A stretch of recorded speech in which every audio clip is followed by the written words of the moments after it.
Welcome everybody to today's stream.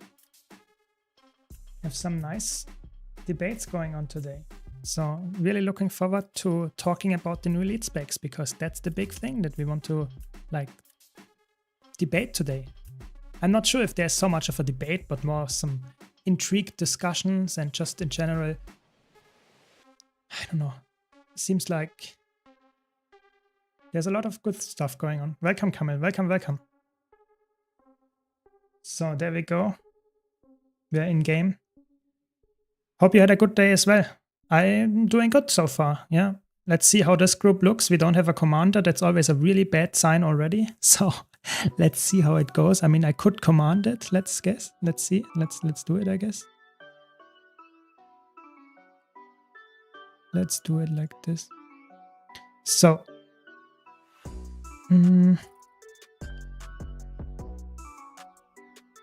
let's check. I guess I've removed the Reapers. They are definitely DPS. Let's do it like this. Ah, classic.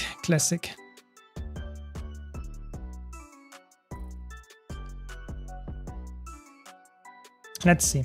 Welcome, Control. Welcome.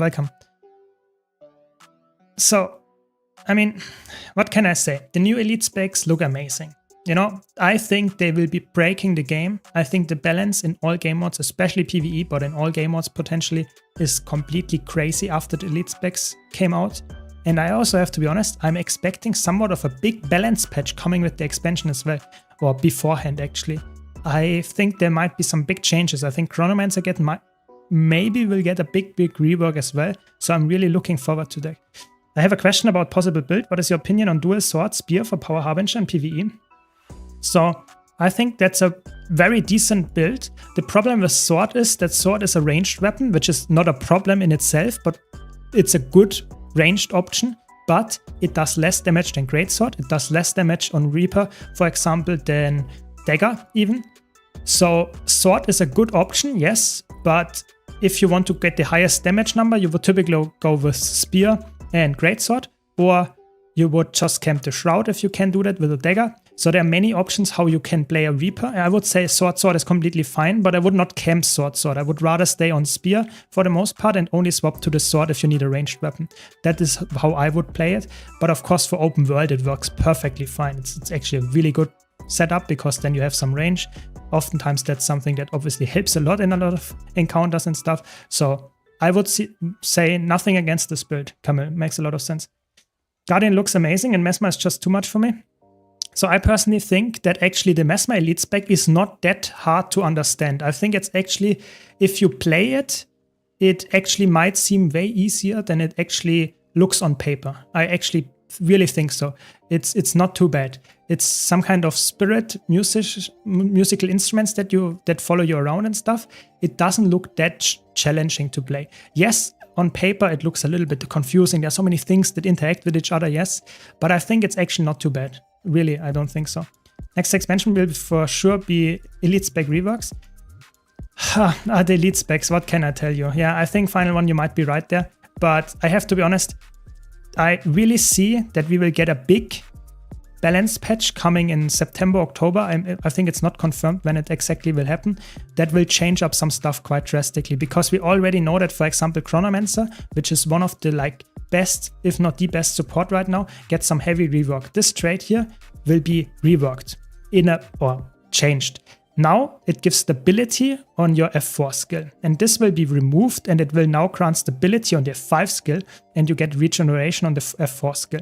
So that is a heavy nerf to Chronomancer, especially support Chronomancer, of course, and that means that Troubadour will be way better than Chronomancer, way better.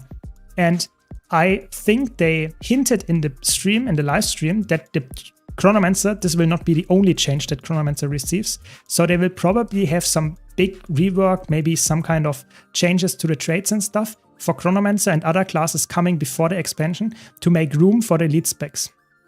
That's really interesting to see how this will turn out. I'm really excited how they change stuff up, if they want to nerf stuff really hard down so that the new elite specs shine even more, or if they want to push some stuff in niches where the elite specs not are. So it will be interesting. It will be very interesting. Guardian looks cool. I actually think the Guardian one is really like hot. Some people think it's really boring, it's really bad. Some people think it's amazing. I'm somewhere in between. I think the general gameplay style and stuff doesn't look too exciting to me, but it looks really strong. You know, there can be something strong that is not really crazy exciting in terms of how it looks. I think the bluish torch, fox light, whatever you want to have that is like following around and you turn into this radiant shroud is very flashy, and the attacks don't seem like crazy in terms of like potency of a single attack, but if you stack all your multipliers and all that stuff, I think it's actually a really, really good build in all game modes. I really see that for Guardian. Mostly play open world PvE. How do you feel about Untamed versus Scrapper for that? I would say if you play easy open world content, I would say Scrapper is really good because you have a lot of super speed, you can move around fast, you have a lot of barrier. As soon as it gets hard, like really hard, you want to solo some open world bosses and that kind of stuff, then I would say Untamed is like shining. But for the most open world stuff, Scrapper and Untamed are really, really good. I would say Scrapper is a little bit better because it has good burst damage, has crazy good barrier because of all the damage that it puts out. And I would say overall it's just a little bit slightly better than Untamed. But as soon as you try to solo encounters that are not meant to be soloed, then Untamed shines. So that's my assessment there. Not hard for mechanics, but Mesmer feels too OP for me. Yeah, that much is for sure. Mesmer is really OP right now. And I think, to be honest, with Troubadour coming, I think it might get even worse than that. Because we will get, after the expansion releases, we will get on the elite skill 75-second cooldown without alacrity.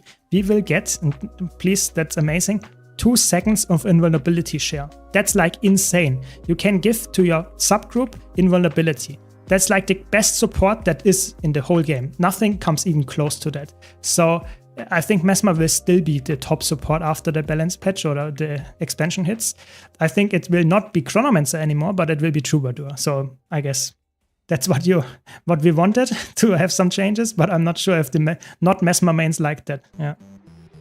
Mesmer is the new favorite child of ArenaNet? Yeah, it looks like it. It definitely looks like it. I think the Guardian one, I think a lot of people really underestimate how good the Guardian one is. I really think the Luminary is really good in terms of stats. I think what it actually provides is a lot of stats and a rather easy to play game style, like gameplay wise. The loop is quite easy.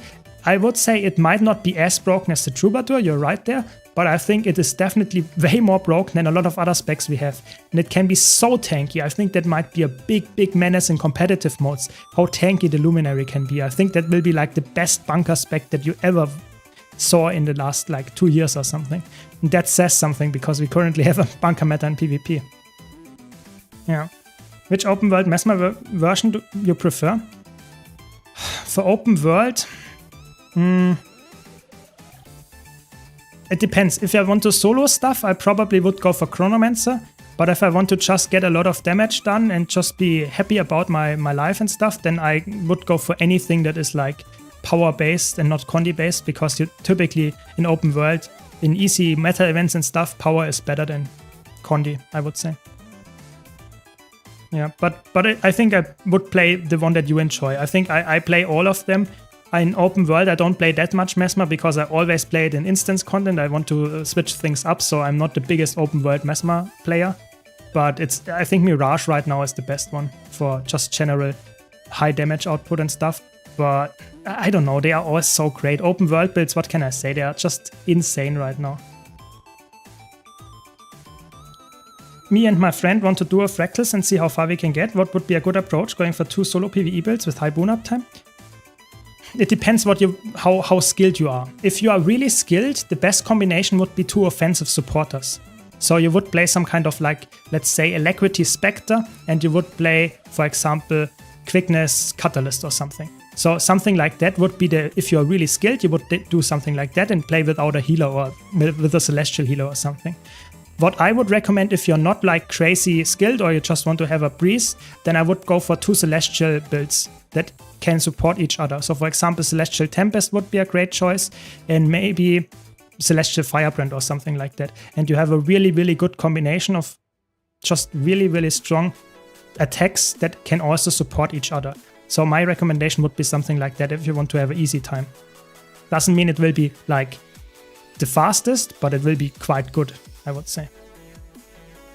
What are you playing, Summer? I wanna get into supporting in this game because I'm usually a healer in World of Warcraft, Final Fantasy. So I'm currently playing support Chronomancer, which is a really, really strong spec. It's by far the best support, I would say, or at least it's really, really good right now in PvE. After the expansion, it will probably be outclassed by the Troubadour, which is another elite spec for Mesmer. So it will get even better for Mesmer, which is insane because Chronomancer already is quite crazy. So I'm looking forward to that one in multiple ways, I would say. Oh, we lost 4 people on this attack. That's not good. So I would say this one is probably a really good one to start out with. Mesmer as a support class, really, really good. Can highly recommend it if you don't mind the fantasy of Mesmer. If you don't like the fantasy of Mesmer, better go for another class because all classes can support in Guild Wars 2. None of them is bad at it. All of them are good. Just Mesmer, Chronomancer in specific is really, really strong right now. It's like by far the best support, but it doesn't mean that you will not be able to clear content. So in Guild Wars 2 PvE, every single piece of content, even the hardest content, is clearable on all classes. Keep that in mind. Welcome, Venti. Welcome, welcome. Yes, I think the World vs. World rush ends in like 20 minutes, I'm pretty sure. So it's not the last day, it's the last minutes of the World vs. World rush. Welcome, Jesse. Welcome, welcome.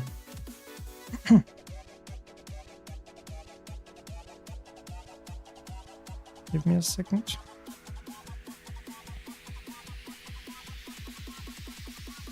Yeah, so I'm really looking forward to all the elite specs that we got showcased in the last balance or developers live stream. I think the one that I'm looking the most forward to right now in terms of just general gameplay is actually Gale Shot. In terms of how broken it is, I'm looking forward to the Mesmer one. So Troubadour for sure. But I think all of them look really interesting and I'm really like interested to see how it turns out. But yeah, what can I say? Just seeing how it goes, I guess. Should we do a challenge mode? Should we do that?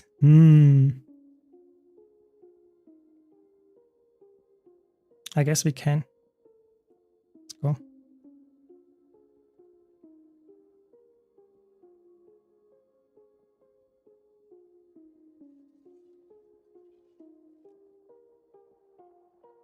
Yeah, so I guess it's 1 hour left, but still it's not too much of time left. So a little bit for the World vs. World rush, not too much to actually time to grind your stuff. So get in there, grind now. Yeah, I got 3 gift of battles. Being a beginner for World vs. World, I'm just going from here and there. Yeah, exactly. I mean, that sounds amazing, you know. Being a beginner and already having 3 gift of battles lying around is amazing, you know. I am not a beginner in the game anymore, and I used the World vs. World rush just a bit, I would say, not crazy, and I got like 3 or 4 out of them, so you are really good already with how many you have. I have 5 prepared. I don't know for what I will use them because I don't need any legendaries anymore, but still really, really good time to get into World vs. World. Sadly, it's over now, so if you're watching this right now and never went in, that's a little bit like not too good, but at least you know it for the next time, I guess. Can't wait to see what Revenant is. Yeah, I'm really like, I think the ones that I'm really looking forward to are actually the ones that we don't know anything about yet. So I'm not really excited or not that excited to see the Paragon or the Spirit, the Ritualist. I'm looking forward to the Rev one, which we don't know anything about. I'm looking forward to the Engineer one, which we don't know anything about either. And I think the last one that I'm also somewhat excited is the Antiquary, because I can't really see that being like my favorite class, but maybe it will be, because it will be like completely crazy. So I'm thinking that this week we will get 1 light armor class, 1 heavy armor class, 1 medium armor class. That's my prediction. So my prediction would probably be Paragon, Ritualist, and Antiquary. Those 3 are quite likely to be the ones that we get this week, and then the last 3 in the last week. But it could be completely different. So I'm excited anyway. I'm so hyped for tomorrow when we get the first like official announcement about how they play and how they look. And then after that, we will get on Friday the big live stream where I'll obviously cover it in 3 different videos and talk about it as well. But I'm really excited for all the elite specs coming. What are your thoughts on Revenant currently? I'm working on Condi Renegade, but some builds seem like they haven't been updated since the last patch. So Revenant is like really that did not change that much. You know, the only thing for Revenant that changed in the last year or so is that you play now, or you can play now, support Vindicator. That's the only thing in PvE. All other builds in PvE is almost exactly the same. So I personally would say Condi Renegade is a very good pick and will probably get better with the next expansion because they will buff Renegade. I'm pretty sure about that. So I think it's a really safe pick. So just try it out and stick with it and just improve at it and you will have a good time. I think Condi Renegade is highly underrated in my opinion. So nothing changed, sadly. Revenant is like one of the classes that is like, yeah, tripping along. Nothing like big changes. You know, it's not like Necromancer or Mesmer that gets changes all the time. I don't know. That's just how it goes, I guess. Am I in Tempest and can't wait for them to release more info on Evoker? Yes, I'm absolutely like with you there. I think the Evoker one is like one of my most hyped from the class fantasy. I'm actually looking the most forward to Evoker, to be honest. Doesn't mean it will be like my best spec that I will play after that all the time, but it will be definitely very interesting. So now I have to concentrate a bit because we're doing the challenge mode, you know, crazy challenge mode. Dr. CM, easiest challenge mode. Yeah, but we don't have too much information about all 6 coming after the 3 that we already got, so I can't give you like a detailed analysis what I would play and what not, but currently I think the Evoker looks actually quite interesting. So, sorry, I have to concentrate here just a tiny bit just to make sure that we actually get this stuff done without dying too much, or dying at all, hopefully. I should have kept mine. It's okay. Yeah, so I'm really hoping that we get this time like one of the fews that I'm really excited for, but I don't really care. I think actually all 3 that we will see this time out of the 6, I actually don't care. I'm really not really caring. I think all of them are exciting to me. I think the one that from the class fantasy I'm not that intrigued about is Antiquary, but I think all of them will be exciting for me as someone that likes to theorycraft. I actually have always a good time, I would say. Doesn't really matter which ones I get to see first. They're jumping around quite a bit. I'm actually really disappointed by Mesmer Bard implementation. Ooh, don't give me the debuff. Don't give me the debuff. Very good. No! So many mechanics overlapping, that's not good.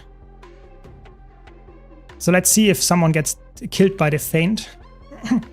Yeah, I'm agreeing with you here. I think that the Mesmer implementation of Bard, yet being very, very strong, it is not something that I'm really like the class fantasy not really looking forward to in terms of like, oh my god, this is such a good class fantasy. I think the Troubadour is fun and really, really strong after release. Don't get me wrong here.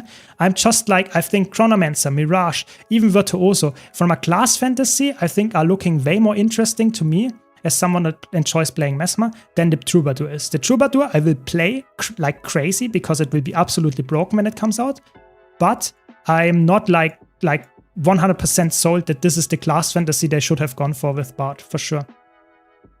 Do we know what we are getting tomorrow? No, we don't know what we will get tomorrow, but it is one of the 6 classes and that are still left open, of course, and it is 1 light armor class, 1 heavy armor class, and 1 medium armor class. That much we know. This is confirmed. Yeah. Border Deluxe Edition, there with your link, will be buying the others with it as well. Thanks a lot. Really appreciate your support. Thanks.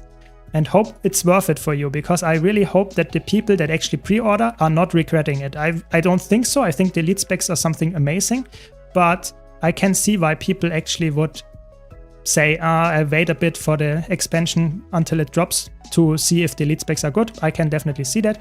I think either way, I'm really happy if you use my referral link. So thanks for that. I watched a video about heal Chronomancer, but I still don't understand the rotation of what to change in some situations. So first of all, you're a healer. So you should not really follow always the rigid rotation. You should adjust your rotation to this current situation. Yeah. So I would never say only stick to your rotation as a healer. If there is, for example, CC necessary, swap up your skills. Also swap up your just general what you use. And this is way more important than anything else. But typically you want to stick on Rival and use your Shatters, use your 2-3 skill on Rival, stuff like that. And if you do all of that, then you will be good. But you're right, of course, going for different utility skills sometimes can be very worthwhile as well.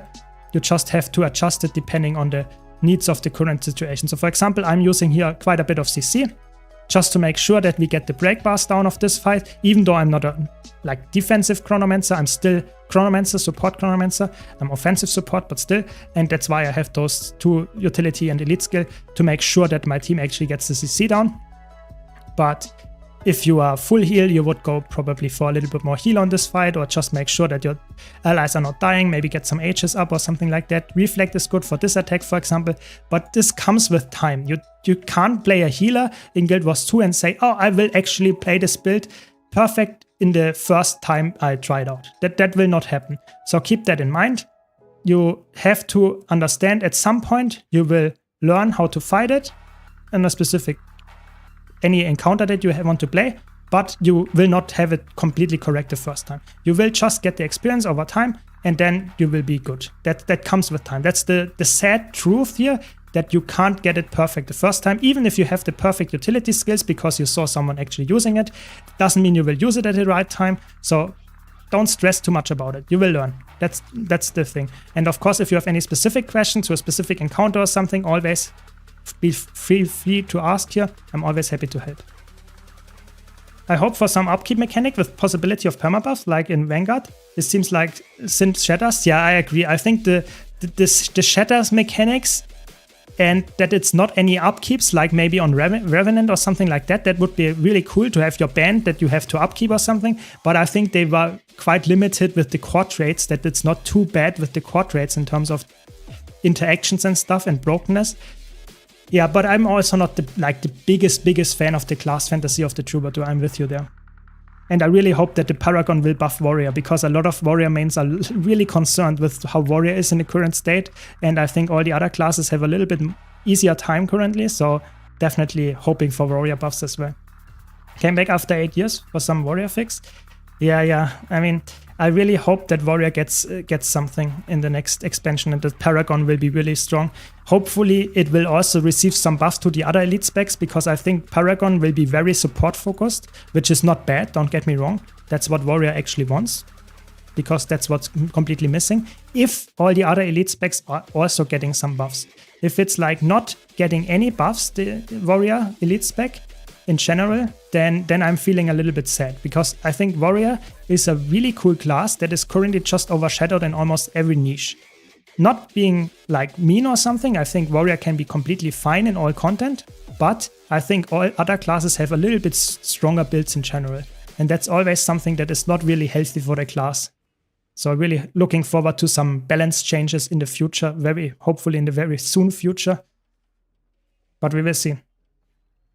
I'm agreeing with you that the Guardian one doesn't look that like insane in terms of like general, like, I don't know, class fantasy, but I'm personally, I think the Gale Shot is the one that I'm the most like intrigued about, just from the design perspective. Doesn't mean that the Gale Shot is like the one that I will play 24/7 after expansion, but I'm really looking forward to the Gale Shot mechanic because it looks the most interesting. Even though I'm not the biggest like Ranger main, I still think that this is a really, really cool class idea with the bow.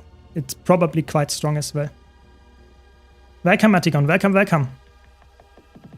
More stuff to come and explaining about the new elite specs. So really looking forward to Friday and to get another round of crazy elite specs coming up. So I'm really like hyped about this. Hopefully you can see that as well.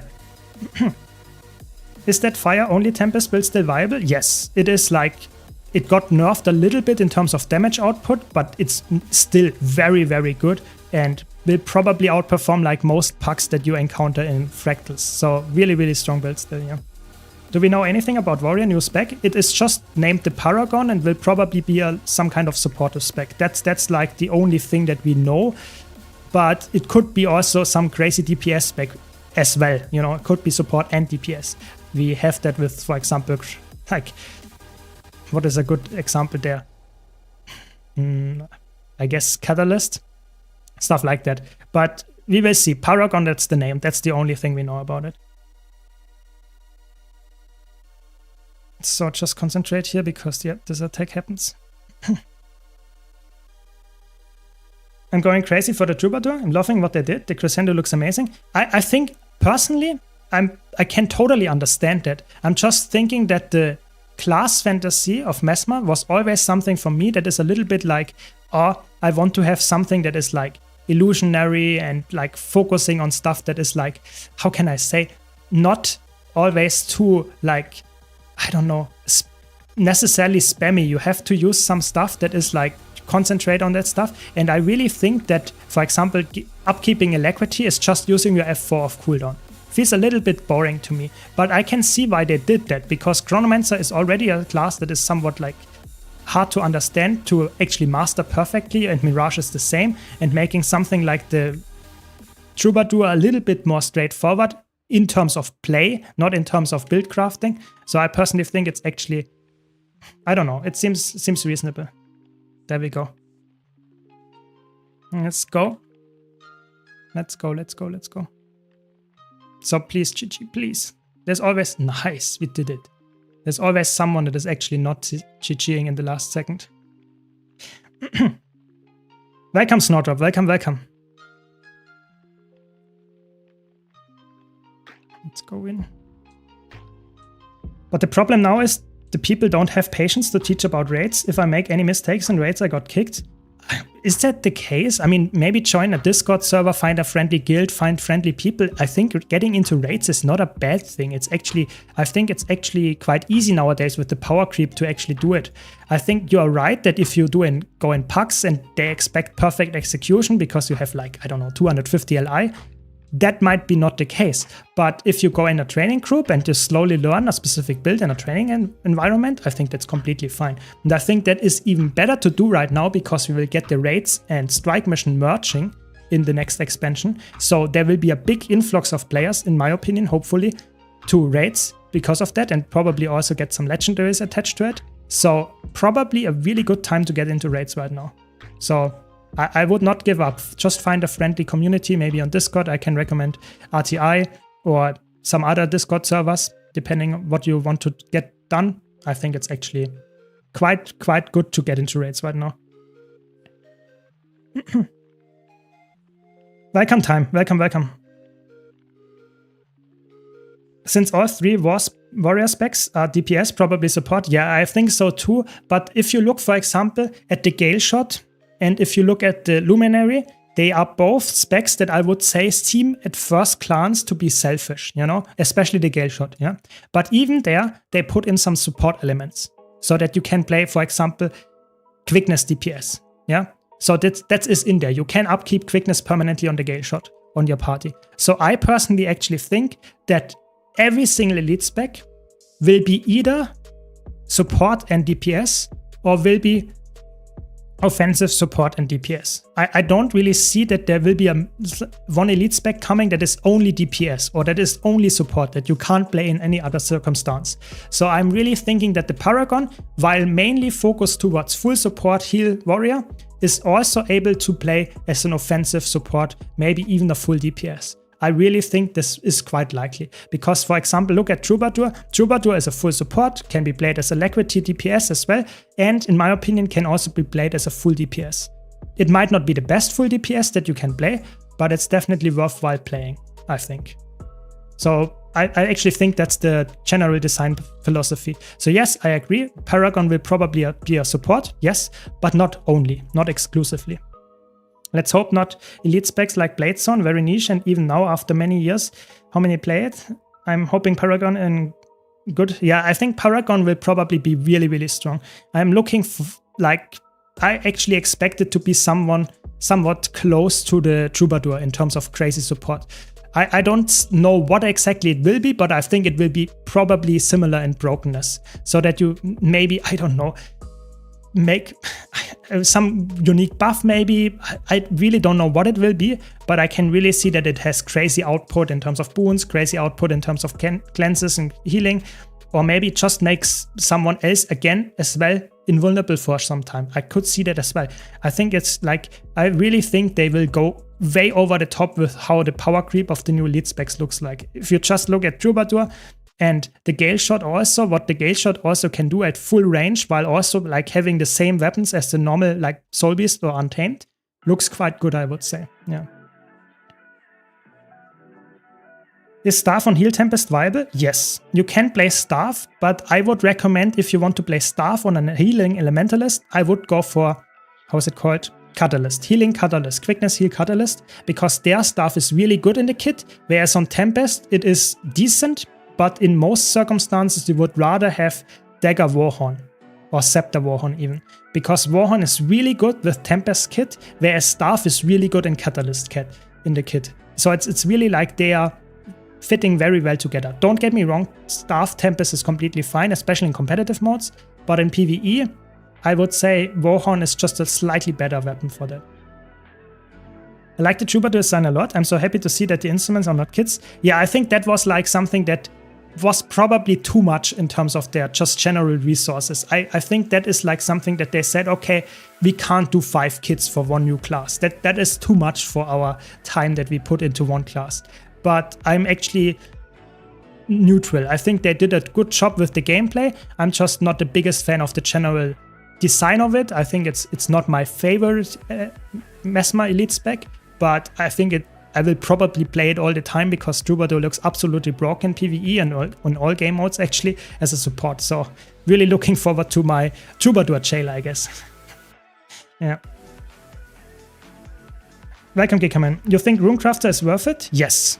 I think Runecrafter will definitely be worth for like almost any player that plays Guild Wars 2 regularly. It's such a good item. It's really, really strong. So if you have any time commitment for the future in Guild Wars 2, like just playing open world, fractals, whatever, you will always have usage out of the Runecrafters. So I would always recommend getting that. But if you already have the copper fed and are a little bit limited on resources, then maybe think twice. But if you are like me and have quite a lot of gold lying around and you want to go for the most efficient way, then definitely get it, yes. Just returned after 5 years, bought the expansion. Will I be able to catch up before the new expansion releases?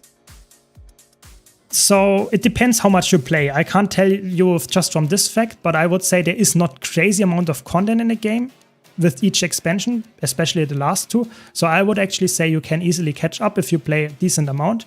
But if you play very casually, I think you will have trouble, but it's not a problem, you know. It's good that you don't have to catch up with everything. You will have completely like the same experience like everyone else if the expansion drops, because the expansion will be new content. No one will have like crazy advantages by having played the last story step in the last living world. That's not how it works. So just play what you get done before that, and then you will have still fun with the expansion coming up. That's my take there. So Revenant in open world is amazing. It's probably the best class for overall with all the elite specs currently for open world content. It's really, really strong right now. Yeah. It might not be like a single elite spec that is the top, but all of them are really, really high rated, I would say. Yeah. I hope it's you buffering. I really hope so. Maybe someone else in chat knows, but I hope it's not me. Yeah? I hope so.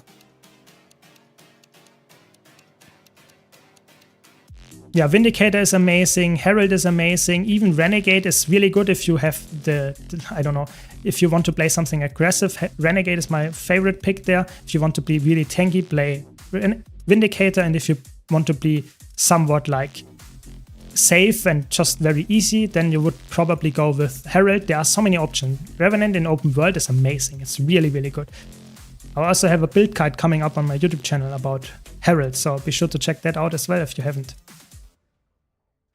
New player here, mostly PvE. Are Rangers no expansion yet? Solid for DPS? Yes. So Rangers, as soon as you have any expansion, Rangers are really good for DPS.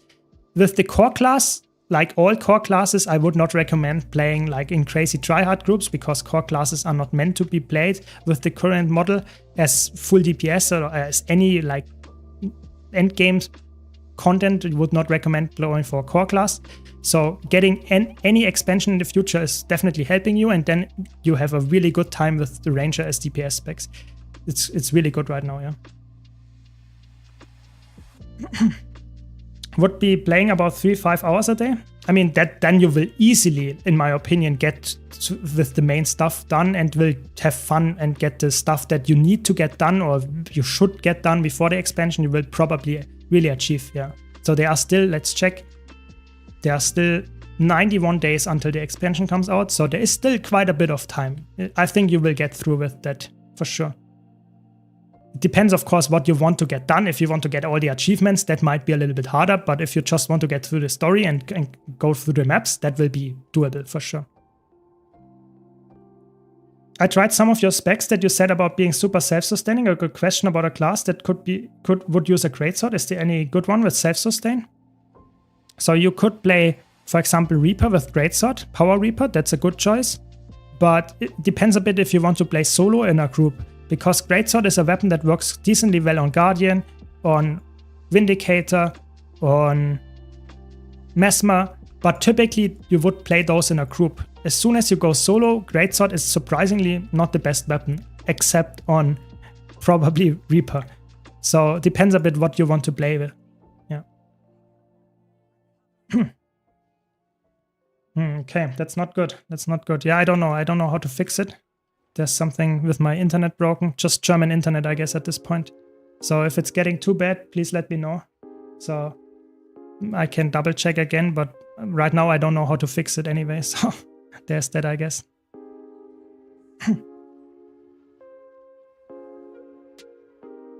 Yeah, Unleash with Access is amazing. Yeah, I think Untamed is a really good spec for PvE right, in general. I would highly recommend if you like Ranger, Untamed is a really good spec for all game modes actually. So probably the best one to pick up if you like to play solo as well, because it's the best one in solo. Yeah.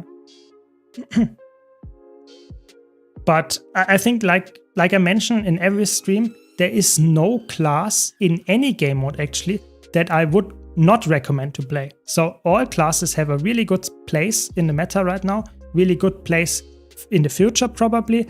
Just pick the right build for each class and for each elite spec, and you actually have a really decent chance of succeeding in any content that you will do. Even in the hardest PvE, hardest PvP, everything works. Yeah. Yeah, maybe it's actually Twitch. Could also happen. I don't know. That would at least make me a little bit like happy that it's not because of my internet. So could be. Been watching your videos for the past few days. Currently have decision paralysis in regards to which class to play. So my first tip when it comes to just general choosing the first class that you will play, choose the one that looks the most exciting. I have a guide about which class looks at how it plays, every single elite spec. So you can check that out on my YouTube channel. And if you have a specific question in mind, of course, ask here. But I would go for the one that you like the fantasy the most. That is like really the thing where I would say, okay, this is what you should go for. And after that, if you still can't decide, then I would maybe say which role you want to fill, if you want to be a healer, if you want to be a DPS, and in which kind of like game mode you want to play, if you want to play all game modes, if you want to play just PvE, stuff like that.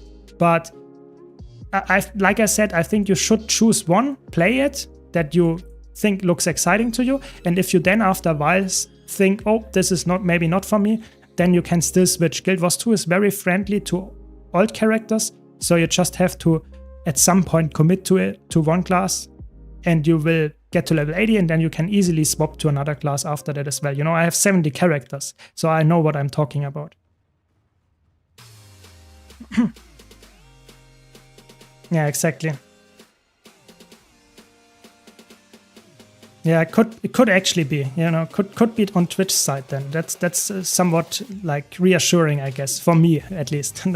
Then I sadly can't change. I just can say if you want to have a non-buffering stream, maybe switch to my YouTube stream. I'm multi-streaming on YouTube as well, but obviously that's if it's not too bad, you can stay on Twitch as well. And it's just not on my end, I guess. Yeah.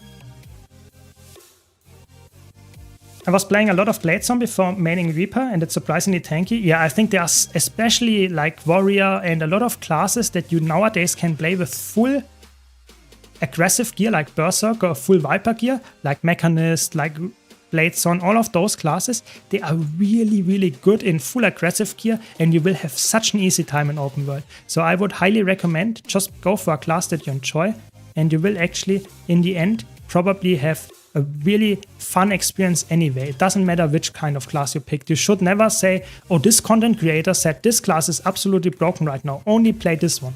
You should go for the one that you enjoy, because the meta might change, especially with the next expansion coming up. I can't predict how the meta will change. I can tell you what my educated guess is, but that doesn't mean it will happen. And you should not anyway decide in terms of what the meta is, because if you reach endgame in the next few months, then maybe that is important to you, but maybe you will just have fun anyway on a different spec. So just stick with the one that you think is the most like exciting to you. What is the cons of Revenant?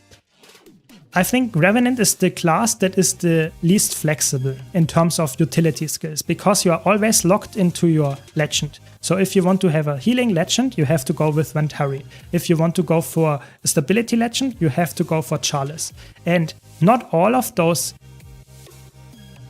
legends have all the kits, you know. So for example, Chalice provides stability, but doesn't have a reflect, doesn't have any healing to allies. So you have, this is the negative of Revenant, that you are always somewhat locked into your really hard committed thing. So if you are committing to stability, you're committing to it. You can't just say like a Chronomancer, I'm providing a little bit of stability while also doing reflect, while also doing CC.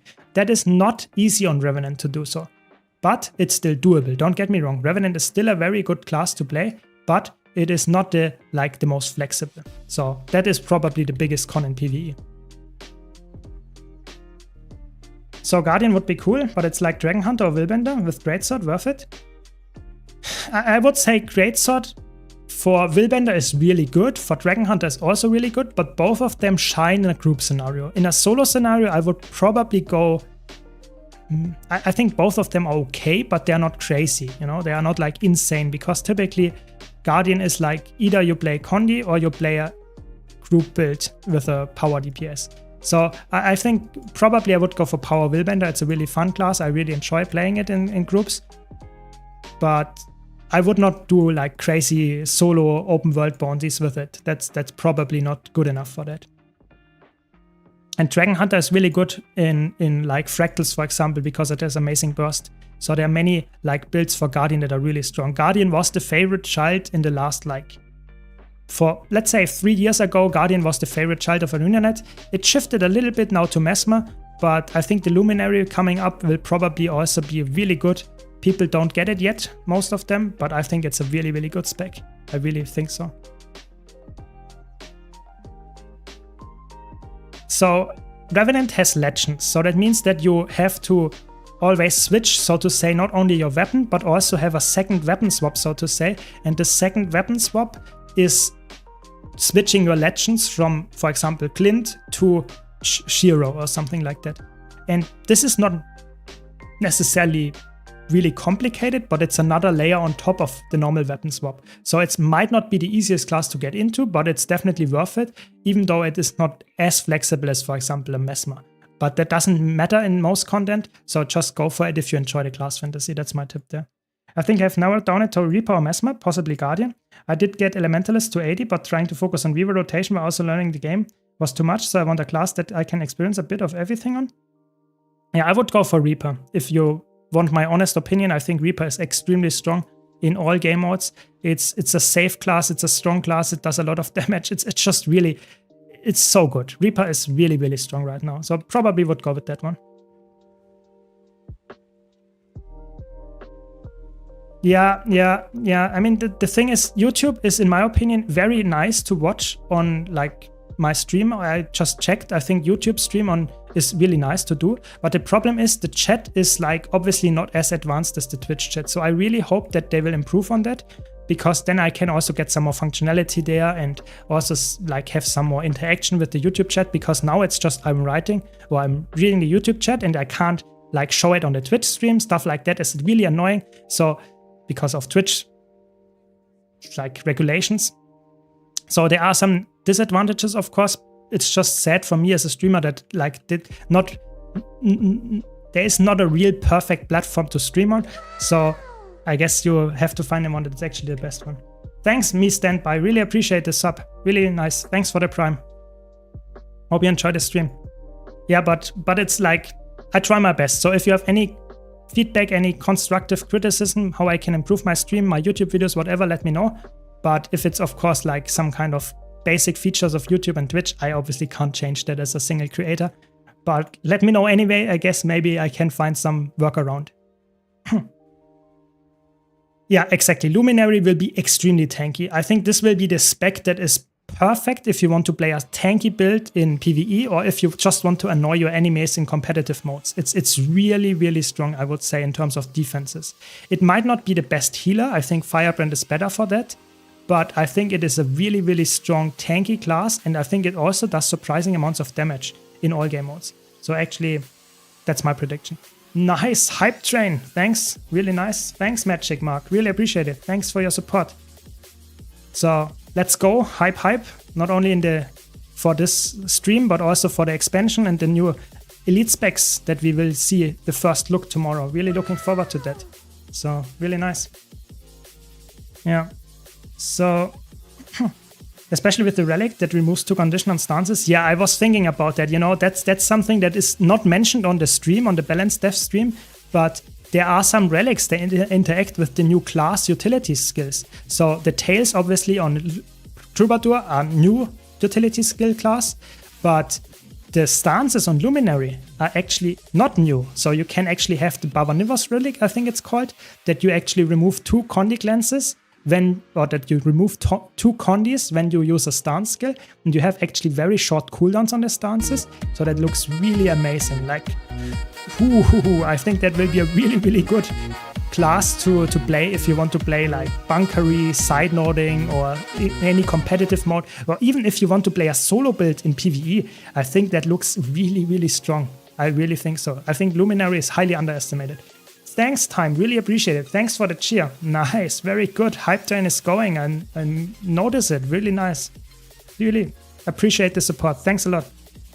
Yeah, so I think Luminary is highly underestimated how good that will be. It might not be the most like insane like mechanic in terms of like, oh my god, I can share distortion to my allies. Yes, that might not be the case, but I think it's quite tanky and quite probably also powerful, yeah. What do you think Revenant is? I'm so curious about that Fang symbol. Yeah, my prediction is that it will be some kind of blood demon or something like that. Maybe something like a vampire. That is my prediction. But I really don't know what it will be. I think that is the most like the one that I would say is no one has a big clue about. It could be human favored. It could be still the dervish, but I don't really see it, to be honest. I'm really looking forward to some kind of vampire, blood stealing, life sucking, stuff like that. That is then trying to maybe use some health to heal its allies, some kind of support spec that is also somewhat like selfish in that regard because it also can survive on its own. I don't know. I think that would be my hope there. But I have obviously not a big like idea because it's really hard for Revenant to come up with something that is like educated guessing other than full guessing, because Revenant is a spec that is really bound to the legend that it gets. And I don't know which legends they will actually decide to go for, and therefore I can't predict what it will be. You know, for the Bard, I could say, okay, what does the Troubadour possibly can do, you know? And I was like not getting it completely right, but of course we got the instruments, we got the buff mechanics and stuff. So I think that is way harder for Revenant. So I'm looking very like much forward to that and hope that it will be like amazing. But we don't know. We will see, I guess. We will see. Oh, a mini. Is Dragon's Gear on Pistol data a big DPS loss compared to Berserker? So if you don't have Pistol gear, I would say you lose the Dragon's Gear for Pistol data. You lose, I calculated it once, I think you lose like at least 15 to 20% of damage. So it is a decent DPS loss, yes, because you actually way overcap on the crit. But don't forget, it is not like a game changer. It doesn't mean that you can't play it at all anymore, you know? If you don't have the Dragon's Gear yet, just go for full Berserker and you will have a good time. Just saying, the Dragon's Gear makes your build even better than before. So keep that in mind. Reaper also a good synergy with 30 seconds cooldown. relics. Yeah, Reaper will probably also be interesting. I'm looking forward to the Elite Specs runes, relics that we get. So there will be new relics coming. They didn't mention that necessarily, but there will be new relics coming. And I'm looking forward to relics that interact with old classes as well. So I can do some theory crafting about that. So I'm really looking forward to that. But we will see. We will see what exactly it will be. But I'm really hyped about it. And I hope we get more of the already known names. For example, what would be a good example? What could be a good example? Let's think about one. Maybe Evoker gets deception skills. Maybe, something like that. So that we can use something that we already have and then get it, so to say, on another class and get maybe some relic interactions there. I'm really looking forward to that. But let's see. Why ain't Thief so popular? Are there others better choices? I think Thief, the problem that Thief has is, first of all, it has some kind of stigma. In terms of Thief is like the stealth class. It's the class that you play because you want to be the assassin, and that's about it. So people, even though Spectre is now something completely different and can be played supportive, people still think or decided when there was only like Daredevil or something as a class, Elite Spec for a Thief, they decided to not play Thief because it's not for them, and they didn't switch after that. And nowadays, it also is not the most flexible class. So Thief is a class that is like, together with Revenant or Warrior, probably a little bit like not as common to see in PvE, especially because it's not very flexible. They are really in specific niches where you pick them, with the exception of Spectre. And that means that a lot of players would not pick a Thief over, for example, a Mesmer, because Mesmer can fill multiple roles very well, whereas Thief is like a little bit more niche, and therefore keep that like in mind that this is only what people think. It is not necessarily true that Thief is a bad class to play, not at all, I would say. It's just what people think, and they didn't change their mind about this anymore. This is the problem. So I would say Thief is sadly not as popular as it should be, especially with Spectre and hopefully with the Antiquary as well. My favorite Mesmer Elite Spec, from a design perspective, I would say it's probably Mirage, because it's a really cool concept to me that you can dodge while using other attacks, and that you have to decide if you want to use your dodge aggressively or defensively. I think that's really cool, but in terms of I like to play all of them. If I would only play Chronomancer all the time, I would be really bored. I switched my stuff up all the time. So, hard to decide. I think probably Mirage, my favorite one. Should I swap or should I stay? That's the question. Nah, I think I will stay. I also like the fact Luminary doesn't change the function of virtues. One of the things that bothered me a bit is how specs always change core mechanics. Yeah, I think that is something that is very interesting, because that means that the Luminary is just a straight up upgrade to Core Guardian. Whereas, for example, Firebrand is an upgrade that has some disadvantages as well, because you can't use, for example, your virtues in a way that Core Guardian or Willbender or even Dragon Hunter can do to some extent, because you always have to tap in and actually get more value out of them.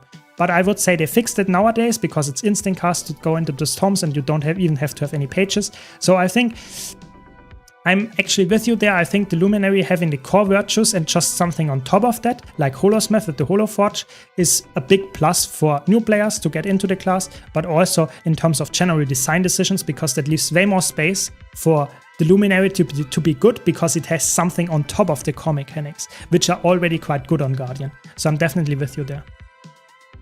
I'm new in Guild Wars 2 and your videos have helped me so much. Greetings from Austria. Thanks, Magic Mark. Really think that is amazing. Thanks that you think that, and I really hope to help you more in the future. If you have any questions, please let me know.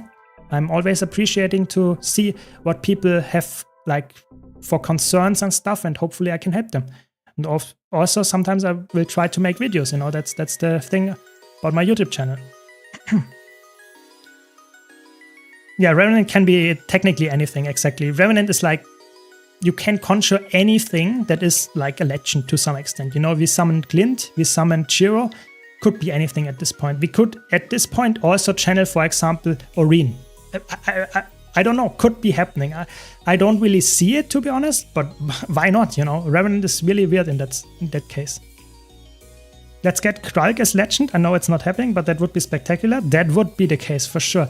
I don't see it as well, because that would be a little bit weird, you know, as some kind of spoiler. But still, you know, it would be, I would say, a cool idea. I think there are so many cool legends that you could summon. I think it always ties into how the gameplay should work, because they always design a spec around the gameplay and then put the lore on top of it. So we will see. I'm really excited, definitely. I can't decide which elite spec I should choose for Revenant. I mean, you can play all of them. That's the cool part. You can go for Revenant and you can unlock all of them and then just play the ones that you enjoy whenever you feel like it. I currently play Herald, then sometimes I play Vindicator, sometimes I play Renegade. I just play whatever I currently want to play. Start out, you don't have to switch your character, you know. Start out with one gear set, try to use it on multiple builds, maybe swap up the elite spec, get more gear, and repeat that process. So that's the cool part about Guild Wars 2, especially if you have legendary gear. But even if you have Ascended, you can switch it to a different character. So that's good.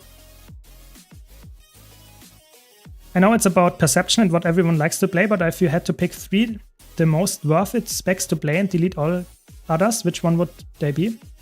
So if it's up for elite specs, I would probably pick for sure Chronomancer because it's so flexible. I would probably pick probably Firebrand, and the last one, what would be the last one? Probably Catalyst because it's so strong. You know, this is just like my take in terms of like how strong they are in each game mode. You know, they are so strong in terms of what they can do in each game mode, but yeah, it's really hard. It's really hard to decide. So it will be spawning in like, there it is, nice. So should I kill it or should I leave? I guess I should leave and come back later.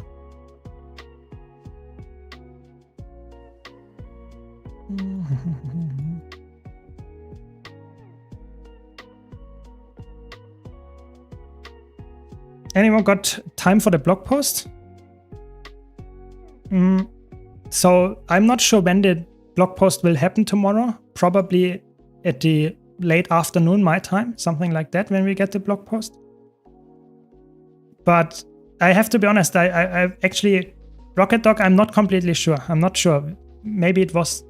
I'm also not sure about which elite specs I would choose. I have to think about that question quite hard. Yes, you're right there. Revenant would be great if it would also double spec line this time. 1 elite, 1 new core trade. Yeah, I think that's not gonna happen. They don't have enough resources for that. But I would say you're right. I think the core trades on Revenant seem a little bit, especially the core. I think not the core trades are the problem. I'm actually thinking more about the core elite spec or core stances, or how is it called, core legends. I really think they should give us one more core legend. So for example, some like plus, like we have Shiro, we have the Centaur stance, we have the Dwarf stance, and what is the last one? We have the Malek stance. So 4 decent stances, but giving us one more would be, in my opinion, really healthy for build crafting. 100%. I really hope they would do that. I don't see it though. I really don't. Sadly, I think we will get 1 new legend with the elite specs. 1 coming with, how is it called, Visions of Eternity. I think there will be 1. That's it. And maybe with the core update, maybe, but to be honest, I don't see it, sadly. I really don't. Welcome, Bruno. Welcome, welcome. Found your channel a little while ago and really love your content, your builds. Greetings from Uruguay. No problem. Glad you enjoy my content. More to come, more to come. Have a question though? So just repeat the question if you have a, oh my god, I wanted to teleport behind, but then I died in the donut. Not good. At least I can now go to the treasure mushroom after that. Just ask the question again. recently got to Legendary crafting, did Ad Infinitum recently, and I have almost everything for Sunrise, just missing Gift of Fortune. Yeah, I mean, that sounds great. What kind of question do you have about that? Short teaser for you guys. I already bought for the next giveaway something here. You see it here on screen. You know, this is what I bought for the next upcoming giveaway. You know, looking forward to doing that. Yeah, it's tomorrow. Tomorrow will be the blog post, probably like in, I don't know, maybe 15 to 20 hours, something like that. That's my prediction. But not sure. We will see. The thing is, would you recommend farming and buying tier 6 materials with gold? Yes. I would highly recommend going for gold farms instead of specifically farming tier 6 materials. So that's a general rule of thumb for Guild Wars 2. If you want to get something specific, like getting the, I don't know, some kind of legendary, getting some kind of materials for whatever, gold farming is always more efficient than farming the material itself. Because gold farming can be really high to how to get that. For example, if you want to get like 40 gold per hour or something, that can be really, really good to get just gold. And then you can spend the gold on stuff that you actually want to purchase. So for example, the legendary tier 6 materials, because farming tier 6 blood or something, yes, it is doable. Don't get me wrong, completely fine. But it takes way longer to farm your tier 6 blood than getting the same amount of gold and just purchasing it. And you can then continue the same farm to go for the next tier 6 material. That's my big tip there. Highly recommend that.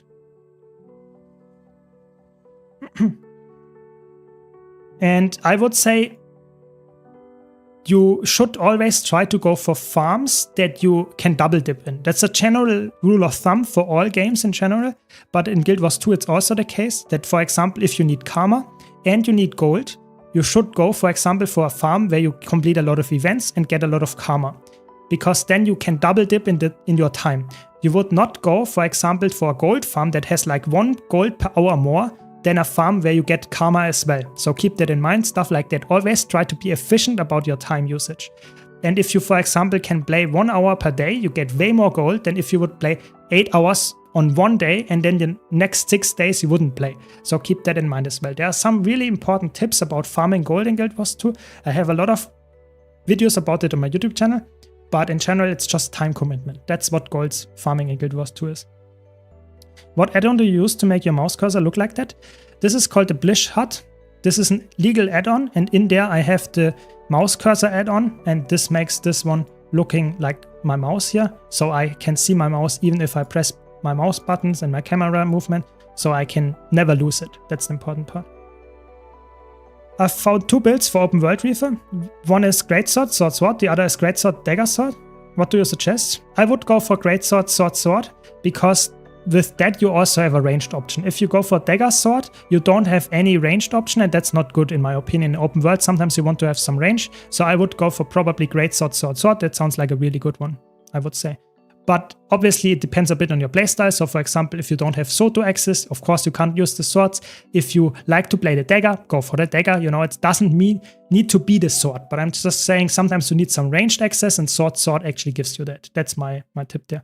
Yes, good point by Rocket Dog. Low-res also give you really good tier 6 materials. So sometimes you don't need to farm your gold to get that. You can also use low-res to actually purchase it from the Astral Acclaim here and get some tier 6 materials that way. But of course, low-res are somewhat of a time-gated resource, so don't spend them too easily. If you, for example, don't have ascended accessories, that can be a little bit of another thing where you would spend low-res on. But low-res are a good tip for tier 6 mats, yeah. You can also use the, how is it called? Volatile Magic. So if you have a lot of stuff like, for example, from Iceblood Saga, Eternal Ice Shards, those you can convert into Volatile Magic. Volatile Magic being one of the currencies that you get from the Living World. Here, this one. And this one you can go to a vendor and convert into tier 6 materials. Just straight up.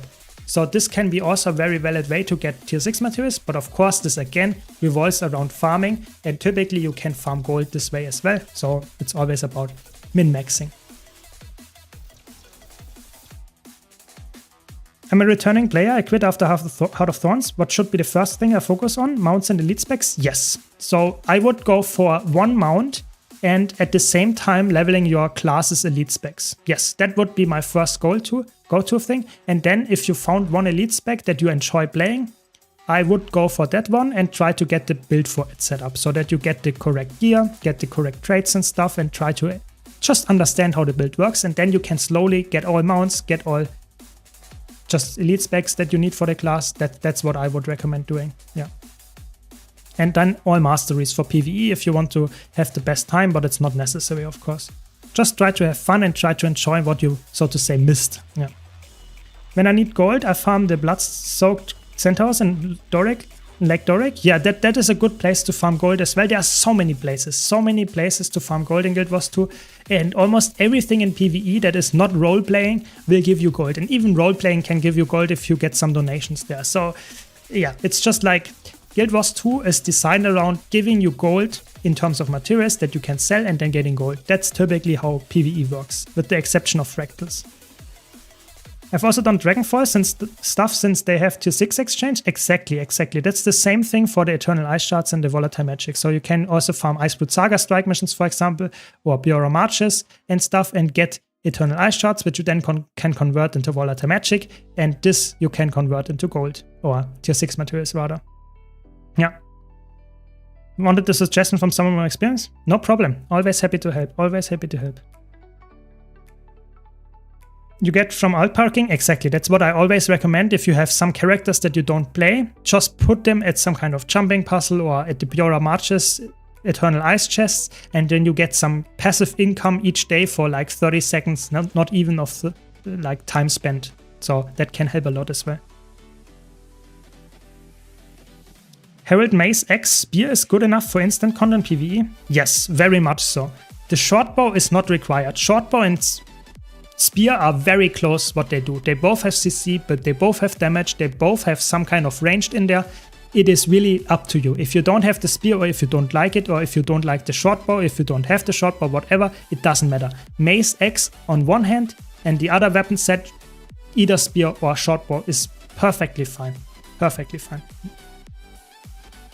Zero, Bruno. Zero.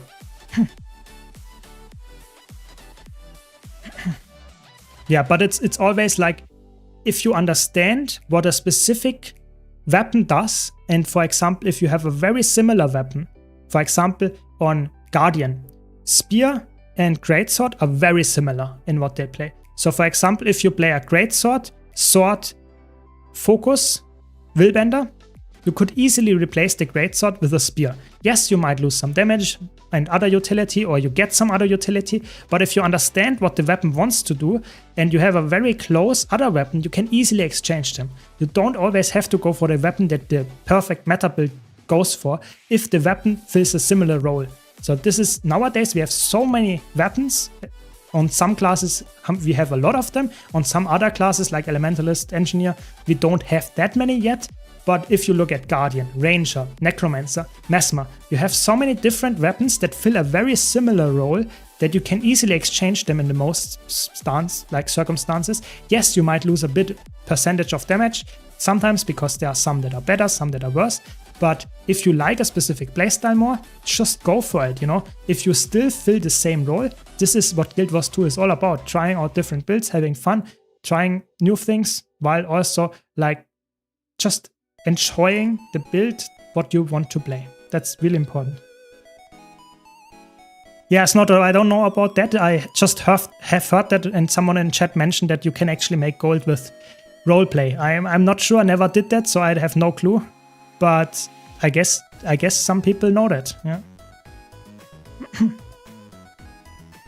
Yeah, I think what people always underestimate in Guild Wars 2, I made a whole video about it, and I'm actually thinking about doing another video about that the best gold farms in Guild Wars 2, if you look at the just gold per hour that you get, is always something that you do just each day. So something that is like, let's say 30 seconds up to 10 minutes, and you do it each day.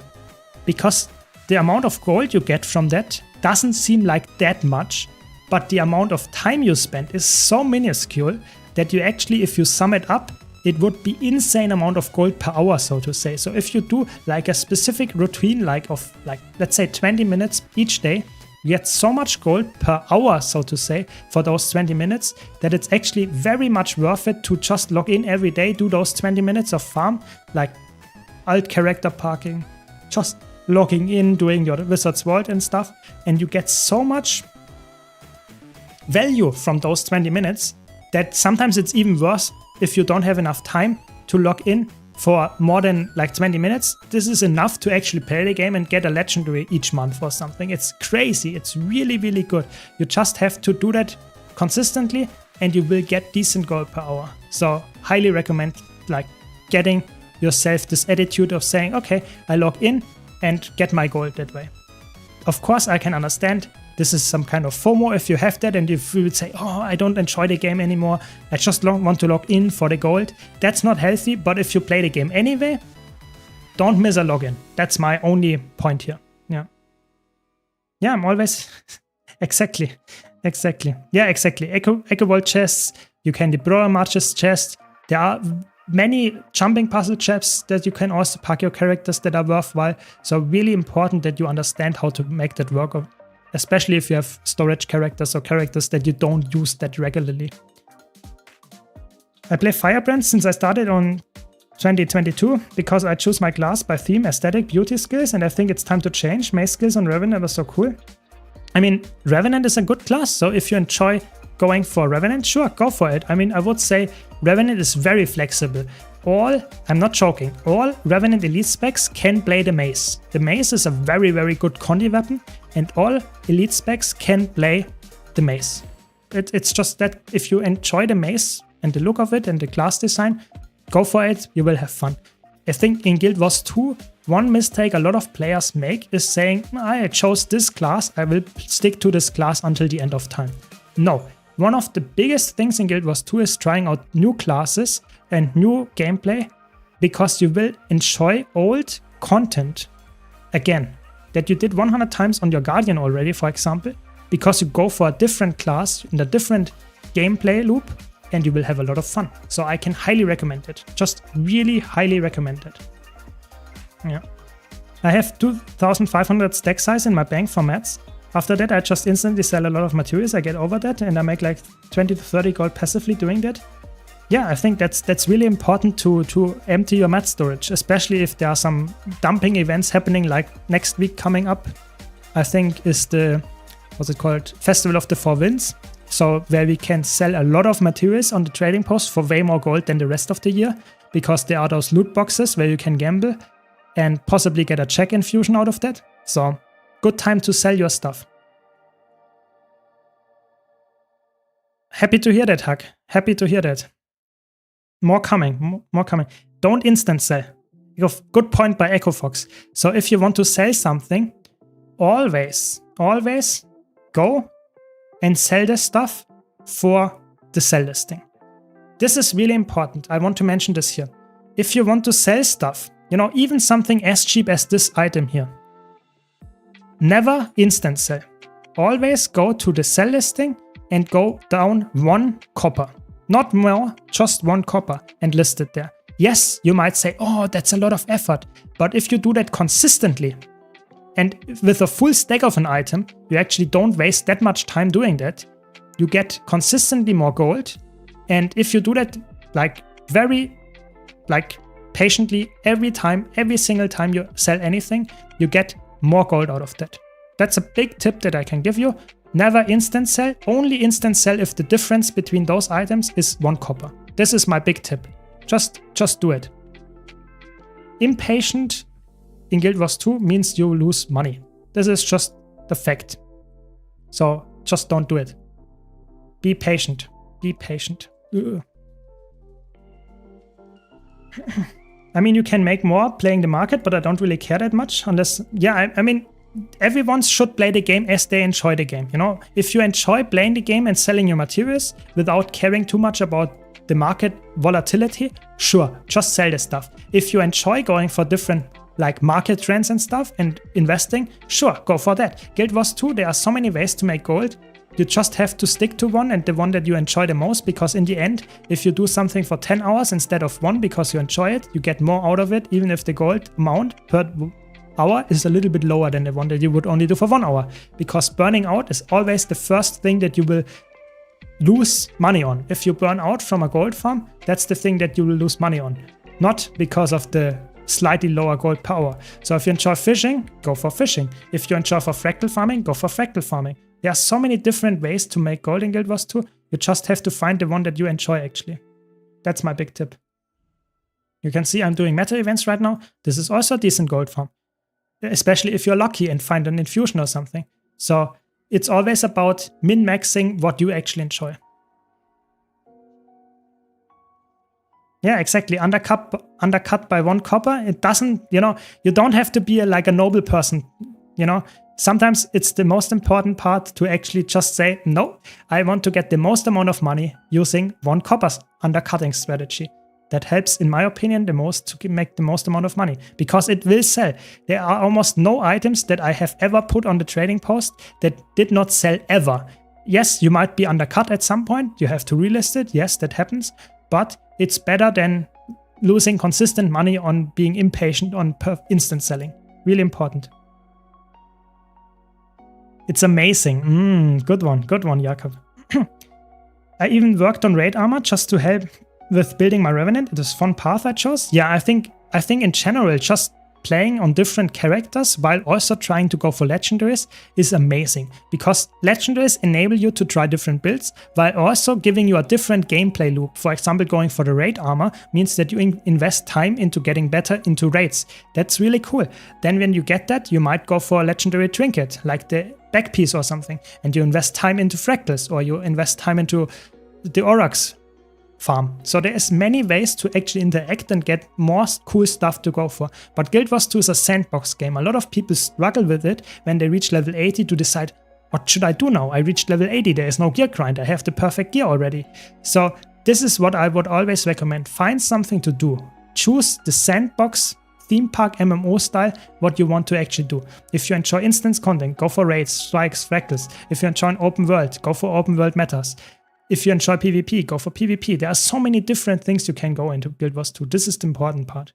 Really enjoyed it. Yeah. No, actually, it's not about. I hope I did not call you Echo Fox, because he's never here, He's never here again. So now should not be calling his name anymore. Yeah, something like that. Would you do a video on what to do daily and weekly farm for golden materials? Is there already one? So I already have one, but I might do a new updated version, or maybe just a new, not necessarily updated, just a little bit more maybe concise, maybe a bit more points on there, stuff like that. So I already have one for the daily and the weekly stuff, but I might do another one coming very soon. But those videos always take a bit more time, because I have to do the research, I have to do the footage, and I also have to do a very nice editing to make it concise, Oftentimes videos that are 8 minutes long, you think, that is easy to do, But if I do an 8-minute video where I have to do research first, get all the editing going, that can take weeks to actually produce this video. I'm not joking. So I will try to get it done, another one with an updated version of it, but I already have a daily and weekly guide out. You can just check it out on my Gold Guides channel. Yes. Channel playlist, I mean. Yeah. Give new elite specs now? Yeah, I'm really excited for those as well. I'm excited for the 3 that we already know. So the Troubadour, the Luminary, and the Gale Shot. I'm actually the most excited from the general gameplay loop of the Gale Shot actually. I think the Troubadour is absolutely broken and the Luminary looks really strong in a PvP scenario. But from a gameplay loop, I actually really look forward to the Gale Shot, because it's the most like rangery feeling that I get in Guild Wars 2. And maybe that's the thing that I actually want to play now as a ranger. But I really hope that the next 3 are actually even more exciting. I'm really looking forward to, for example, for the Revenant one, that's my biggest one. But I'm also very looking forward to the Evoker. Those 2 are like big on the list. And even the Engineer one, which we don't know yet, maybe it's a Quicksilver or something like that. Those are also looking very, very cool. Or hopefully looking very cool, because I don't have that much info to go on there. But I'm looking very forward to that, yeah. Probably better to make a video on the philosophy on how earning in Guild Wars 2. Yeah, I mean, I have some videos about that already, but I have to tell you, when I make videos about gold farming and telling people what the mentality should be, how to make gold or how to save gold in Guild Wars 2, like half of the comments under the video are like offending me for this is not a gold guide, you know? So even though this is very much a gold guide, because it means that if you save a lot of money, if you know how to make the most with your spending, it is saving you money in the long run, and therefore you can buy more stuff from the same gold. People don't want to hear that. People want to know, how can I make 100 gold by clicking one button? Or by how can I make 100 gold per hour by doing this farm, brain AFK, stuff like that. So there is always some difference between expectation of what people think a gold farm or a video should tell them about gold and what they actually get in reality. If you actually listen to my advice, you actually can make a lot of gold. I know that because I made a lot of gold using my advice. I can prove that. But people don't always want to listen or want to hear what actually should be done to make the most amount of gold. So yes, I have some videos like that, but they are not always that well received, I would say, sadly. That's the problem, yeah. I don't get me wrong, Rocket Dog. I'm with you there, and I already have videos that you might check out if you don't have already. But some people, and actually sadly, somewhat big part of the community that wants to know about gold farming, doesn't really care too much about the mentality of how to make gold. They just want to have the perfect gold farm to do. And this is not always the answer that I can give you. I can't say, this is the gold farm, do that and you will get rich.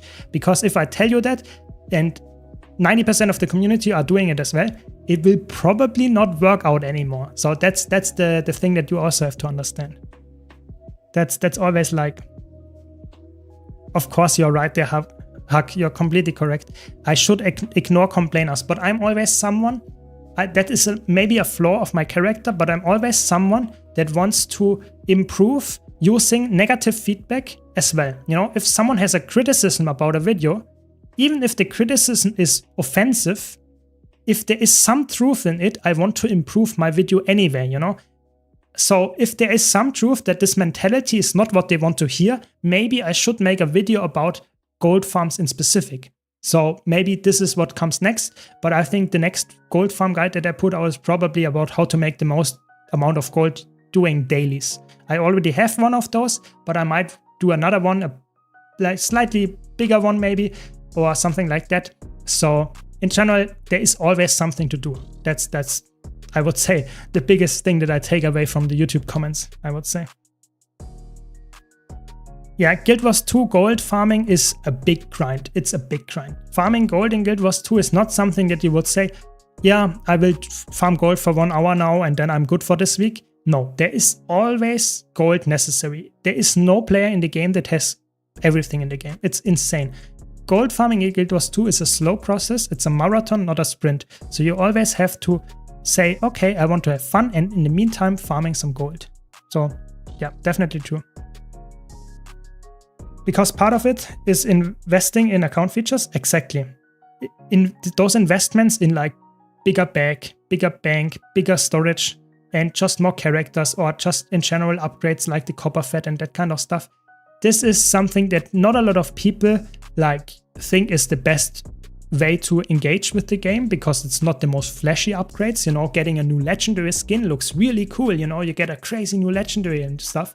But if you look at more equipment templates or more bag slots, this is not the most flashy thing, but it might be worthwhile for someone that actually always runs out of inventory space or something. So yeah, definitely with you there. I think Guild Wars 2 is very grindy game in that regard. If you want to get all the features, you have to grind a lot of gold. Sure. For sure. And that takes time. But if you enjoy the combat and enjoy the general gameplay loop, that's not a big deal. You know, that will get there. Thanks for all the follows. Really appreciate it, guys. Hope you're enjoying the stream. And as always, if you have any comments, any feedbacks, any questions, please let me know. I'm always happy to answer those. But I'm also, like I mentioned, I'm really excited for the new Elite specs. I'm really hoping that we get big ones, like the Troubadour, and big changes with the crazy big, like, general look of it, and also the game-breaking mechanics. I'm really hoping for absolutely broken, completely balance disaster elite specs because that's the most fun to play at release. I hope they nerf it down at some point, but I actually hope that all of them will be absolutely insane so that I can have a lot of fun doing build and theory crafting. Because if they are shit, I'm a little bit sad, to be honest. Yeah, I mean, you're right there, Moon. You are completely right there that the best gold farm in Guild Wars 2 is spending real money on gems and converting that into gold. That is a very, very good gold farm, probably the best in the game. But, and that's the important part, a lot of people play the game to have fun and in the meantime make some gold to get a skin or something.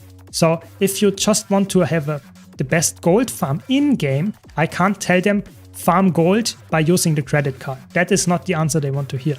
But if people want to have the best amount of gold possible and farming like for 5 gold an hour for 24 hours a week, yeah, maybe they should get a side shop and get more money this way in the game. So you're completely correct. It's always like, yeah, you have to find the sweet spot there. Some people like to play in-game and on gold that way, but some people say, I would rather do some overtime and spend that money than on my in-game gold. That is completely fine as well. Everyone is different. I don't want to judge. So videos like that would not help the general community. I made a video talking about that gold in Guild Wars 2 can be easily acquired by, for example, using the credit card if you really wanted to and don't mind spending a bit of real money. But this is not the answer for everyone. Yeah, I'm also curious about the Antiquary. I think the Antiquary is in my opinion, the class fantasy is not really exciting to me, but I have no clue. I really no clue how it will look like, how that plays in the current gameplay of Thief. So I'm really like looking forward to the release of the Antiquary because maybe it's like a crazy elite spec that looks amazing.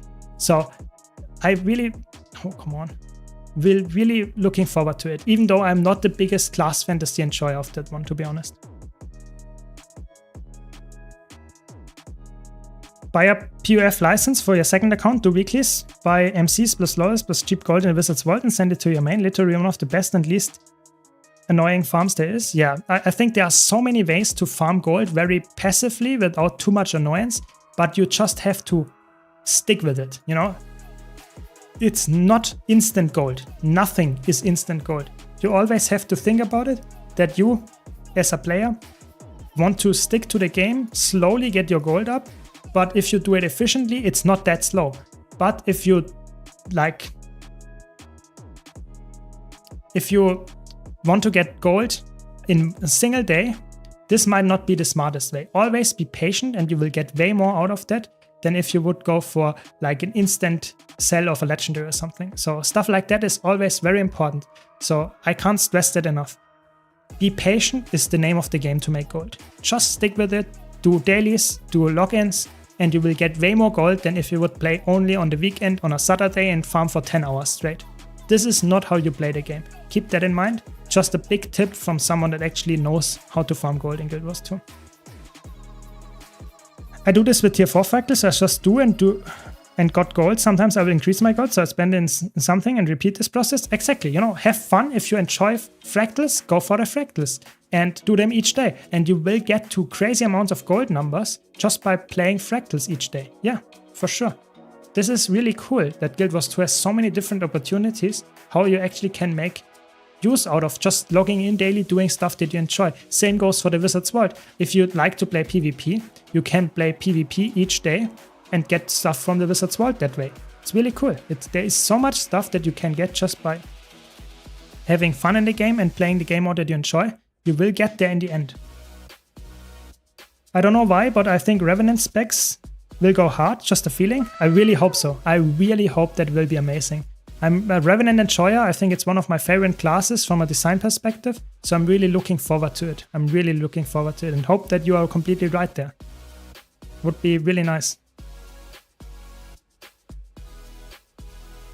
I think the Gale Shot is, in my opinion, like a perfect archer spec for me because it gives me the vibes of an archer while being also very strong in a baseline design because you get the kit that is on top of your 2 weapons, you know? You can run full melee setup, like you can run Sword X and Spear, or maybe Sword X and, I don't know, another melee weapon like a hammer, and then you can put still the 3rd weapon being the Gale Bow, so you actually have ranged in there as well. You can do evades, you can do projectile block. It's the perfect DPS spec for me. You know, I like to play a DPS build that has some utility in there and can do mechanics and stuff while also taking care of chaotic situations, which is, for example, not the case, for example, for Deadeye or something. So I'm really looking forward to playing the Gale Shot as my DPS. So this is like what I'm really looking forward to. But I can understand that you say, oh, the Troubadour looks way stronger. Yeah, maybe. But I think the Troubadour is, in my opinion, not like the best class fantasy for Mesmer. I think it's okay, don't get me wrong. I'm just looking way more forward to the general Gale Shot gameplay that it will probably turn out to be. New to the game, just made a Necromancer? Yeah, sure, have fun. I mean, Necromancer is a really strong class, so you will have a good time, I would say. And if you have any questions, just let us know. We are always happy to answer here or in our Discord server. I love how close to Core Greatsword is. Yeah, that is true, that is true. I'm brand new to the game and picked Engineer for my first character. Good choice. Yes, Engineer is a good choice. You have a very easy elite spec with the, what's it called, Mechanist. You have a really strong power DPS build there. You can also play Scrapper. There are so many options. Engineer is a really, really good one. So good choice there, good choice. If I only enjoy PvP, is there a lot of content for me? So it depends. Competitive modes in all games drive because of the gameplay that you get, the repetitive gameplay that you get from playing against other players. So I would say competitive modes don't receive that much updates, but they have a lot of content for you and a lot of stuff to do because you actually always fight other players and you might actually try to improve. And there is so much time to be spent in the game. You can play thousands of hours at World vs. World in PvP if you enjoy those game modes, because there's always other players to fight, getting better at the game modes, grinding the new World vs. World rank or whatever. So there are many different things to actually do. But you have to enjoy the combat of Guild Wars 2. That's the important part. So I would say yes, there is a lot of PvP content. I'm actually mostly looking forward to Antiquary the most because I don't know what it will be like. Yeah, I'm agreeing with you. I'm actually thinking the Antiquary looks like something that could be anything. I have no clue how it will play out. So I think from just the general name, I think this is the most exciting that might come. But I think the Revenant for me is the most exciting overall because I have no clue what it could be. We don't even know at this point which kind of symbol it might be. It's probably the claws, but it could be something else as well. So I'm really looking forward to it, to be honest. Welcome, Nacho. Welcome. What's the elite spec you like the most out of the 3 shown? So in terms of gameplay mechanics, or in terms of how broken it will be, it's definitely the Troubadour. Sharing invulnerability is insane. That will be absolutely crazy. But in terms of how I like the design of the spec, in general how I like how it will be played, probably I like the Gale Shot actually the most. I think the Troubadour is absolutely broken, probably the best of those 3. But in terms of general class design and how it fits the class, how it just, I don't know, it vibes with me. The Gale Shot vibes with me. Whereas the Troubadour is I will probably be in Troubadour jail for the rest of my Guild Wars 2 career because it's so good. It's like the best supporter we will ever get in the game, probably. So yeah, I will probably play that class a lot. But personally, I think that Gale Shot looks very fun to me as well. Thanks a lot, Alter. Really appreciate it for the Prime. Thanks a lot for your support. I'm starting Elementalist, Catalyst and have 3 gear slots. What build would you recommend in priority for group PvE and World vs. World? So if you like to play Catalyst, I would go for Quickness DPS Catalyst. That's a really, really good build. You just get nice damage and a lot of boon support. And for World vs. World, I would play Heal Catalyst with Staff. It's a really good build. I have a build guide on my YouTube channel. It's really nice. I have the same for the Quick Catalyst. And for the last gear slot, you would probably go for I would go for Celestial Tempest because you can play that in a solo PvE scenario or you can play it in a group scenario where you don't need a crazy healer. I think that would be my choice. So Celestial for Tempest, I would go for Berserker for your Catalyst, quick DPS Catalyst or DPS Catalyst, and I would go for Minstrel for healer for World versus World like Tempest or Catalyst. That would be my setup. Yeah. But obviously it depends a bit on the gameplay that you want to get out of that. Gale, GS means Gale Shot. Okay. Yeah, I think Gale Shot is I would say Gale Shot to me just feels the class fantasy feels quite fitting. That is why I like Gale Shot so much. But maybe it turns out to be like quite boring. Maybe it turns out to be really, really fun. We will have to see. I just think it's a really cool DPS spec because it can fill some just utility roles as well, having some reflect in there, having some kind of like crazy burst damage, having some evades in there. It's just really nice, the kit overall. So I think Gale Shot suits my type of playstyle. Yeah, I really think so. Yeah, Troubadour Jail, here we come. Yeah, now saying that Gale Shot will be really fun and I will play it, and then I'm ending up in Troubadour Jail for the rest of my life. I think that is the most likely scenario. Yeah, I'm with you there, Coco. Yeah, that's true. That is true. The Gale Shot looks quite... what can I say? You know, the Gale Shot looks like a class that is just improving the core Ranger. That's the same for Untamed. It's not necessarily the same for Soul Beast, and it's definitely not the same for Druid. So I personally actually think that the Gale Shot is just for most situations, it's probably a better Soul Beast. I really hope that they will give some love to Soul Beast as well, because I really think that if the Gale Shot damage numbers are high, I don't see a reason why you would pick Soul Beast. Because Soul Beast is like the same thing as a Gale Shot, but Gale Shot is just better at it. So I really hope that there will be some uniqueness coming to classes that get power crept by other elite specs. So I hope that the Troubadour gets the new support role, whereas the Chronomancer will be a very valid pick because of X. So they might change some stuff so that it will be actually more interesting to play Chronomancer as a, I don't know, aggressive support, maybe as a full DPS build. Just make it more interesting again. Not being a second support that just got power crept and no one plays it anymore because Troubadour exists. I really hope so. Do people still play big meta tagging builds? Yes, they do. Yes, they do. I'm actually currently playing one of them. Or you can play Mirage with Greatsword, or you can play Thief with Shortbow. There are so many options for tagging builds as well. And I actually thought about making a new series about all the tagging builds on my YouTube channel and talking about it. So I might actually do that. So be sure to check that out in the future on my YouTube channel. Any tips for playing melee classes? I've only played for a month, but still having difficulty playing melee. So the thing is, Guild Wars 2 is a game that is heavily melee focused. So because of the boons, because of the healing, because of all of that being AoE, means that you really want to stick to your allies. So if I'm here on the commander tech, I will get boons, I will get healing. If I'm standing like here, I might deal some damage with my ranged attacks, but I will not get boons, I will not get healed. So melee in Guild Wars 2 is not necessarily something that your class design is, but it's even if you have a ranged weapon equipped, you should stay on stack. So I would say if you're a new player, that's the hardest thing to actually understand, that you always want to cuddle up together. But if you understand it and play that in PvE, you will notice a significant difference, not only in terms of damage output, but also in terms of healing output. So I personally would say that you just have to experience, get better at the game, and improve your own, like, how you look at your screen and what you see, what you want to dodge and stuff, because being on a stack is such an important thing in all game modes actually. So yeah, what can I say? It's really important to learn how to play melee in Guild Wars 2. What kinds of tips I can give you?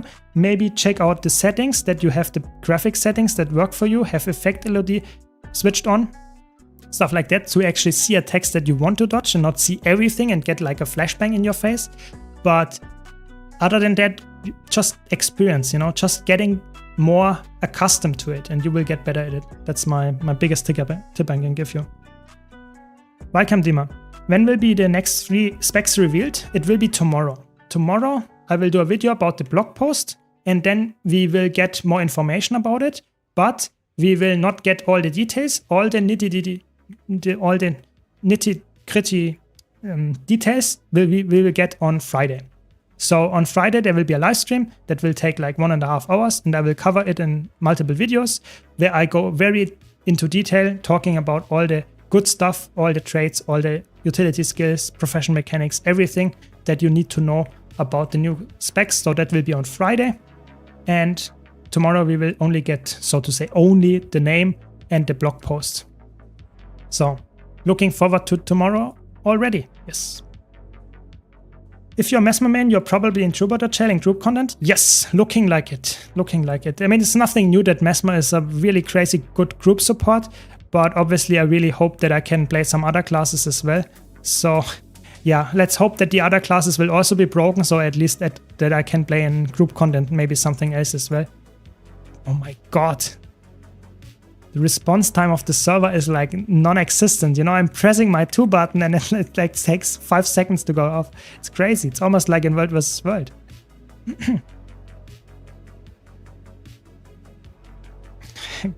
Gash? Okay, maybe Gash is the short abbreviation for, for Gale Shot. Maybe. I've been playing some of your open world solo builds. Could be nice to add easy swaps for meta tagging. Yeah, I was thinking about that to actually make some builds that are more focused on open world gameplay and having some solo capabilities as well in there, so that you don't have to like always say, I'm a perfect solo builder, I play only solo, so that you can also use it in some group scenarios. Yeah, I was really thinking about that, and I have some coming up for you, so don't worry. I can see Solby's burst still being better because of Sigem. Yes, I actually think that there might be a reason to play Solby's because of the Sigem burst. Yes, I think you're right there. But I think personally, I think that's a little bit sad, to be honest, because I think just playing a class just because of one skill, or 2 maybe, with one wolf pack seems a little bit like, I don't know, a little bit sad to me. I really hope that there will be some identity maybe with the stances, that you can share some kind of boon with the stances, or maybe get some general good, like, don't get me wrong, Solby's will probably be still a really good DPS build after that. I'm just thinking personally that it's a little bit sad if like all ranger specs are feeling very similar in terms of just damage. You just play it as a damage build. I really hope there will be some identity to Solby's, some new identity other than just bursting. That's my big hope there. But yeah, I'm not sure.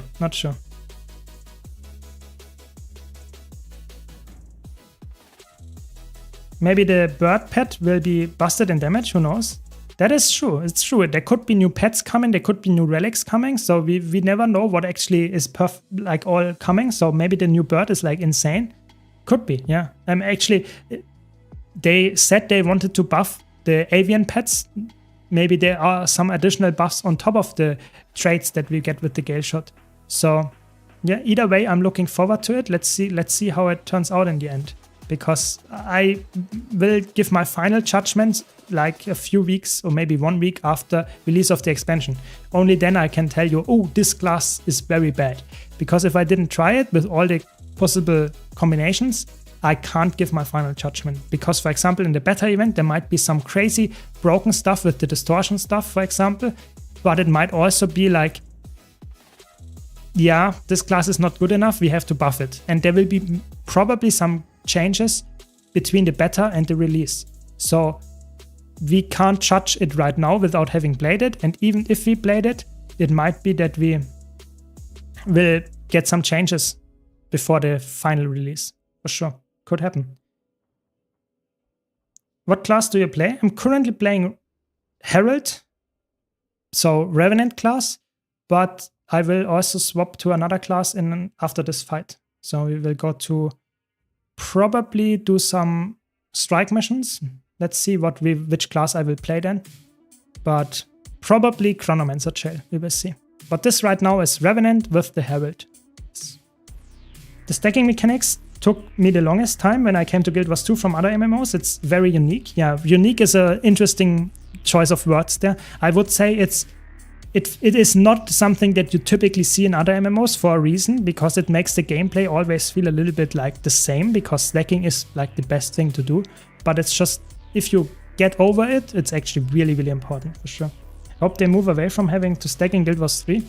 Yeah, I think, to be honest, the boons in Guild Wars 2, and I think the healing is actually not the biggest deal. I know healing in Guild Wars 2 could be with all the ranged healers nowadays. You don't really necessarily have to stack all the time. But for the boons, especially if you have radii like 300 or something, even 240, some boons only are to 240 radius around you, or Firebrand is only in a cone. Stuff like that really forces you to stack.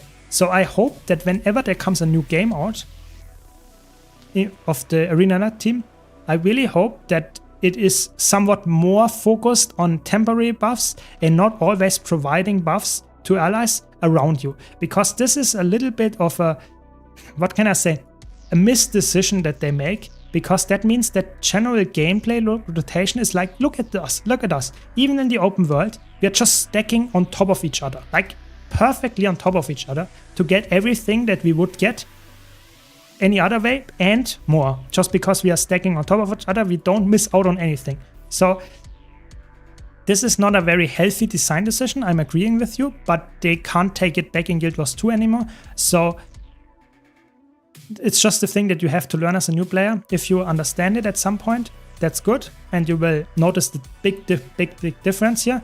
But I really hope that if there will be a Guild Wars 3 or however it will be called coming in the future, I really hope that it will be focused on more interactions between the classes and the gameplay, and not always having this somewhat AFK, oh, I move to the stack and I will get everything.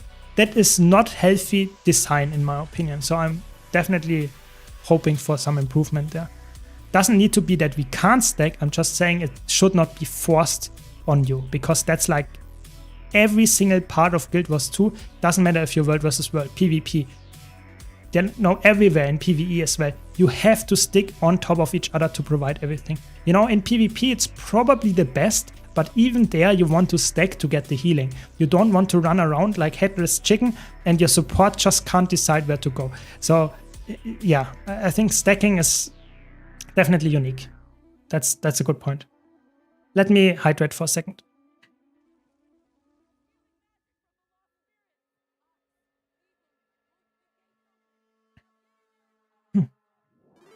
This So the mount wheel, that's a good point.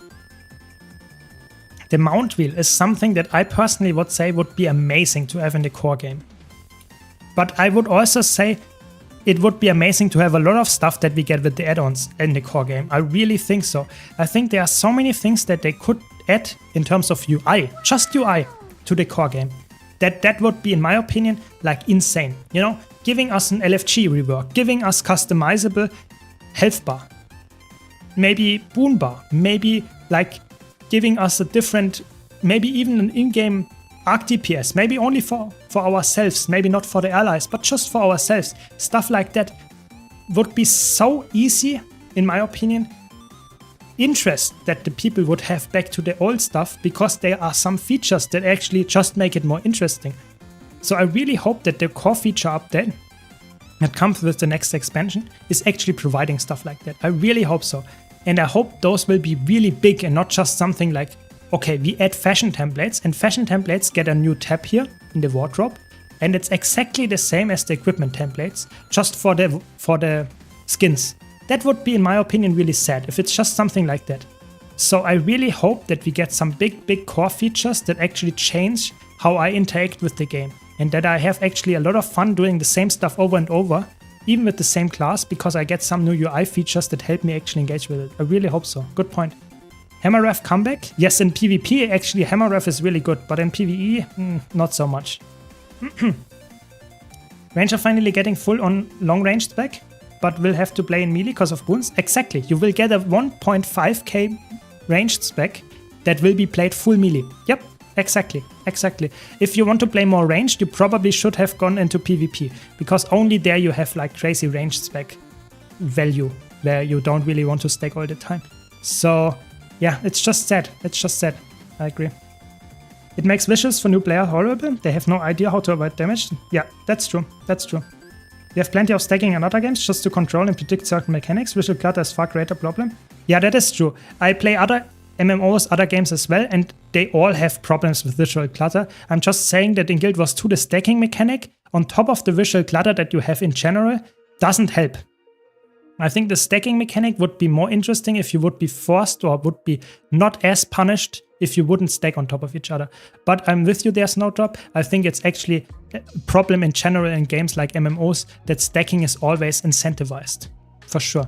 It's not necessarily a problem, it's just a fact, sadly. See you, Rocket Dog. See you.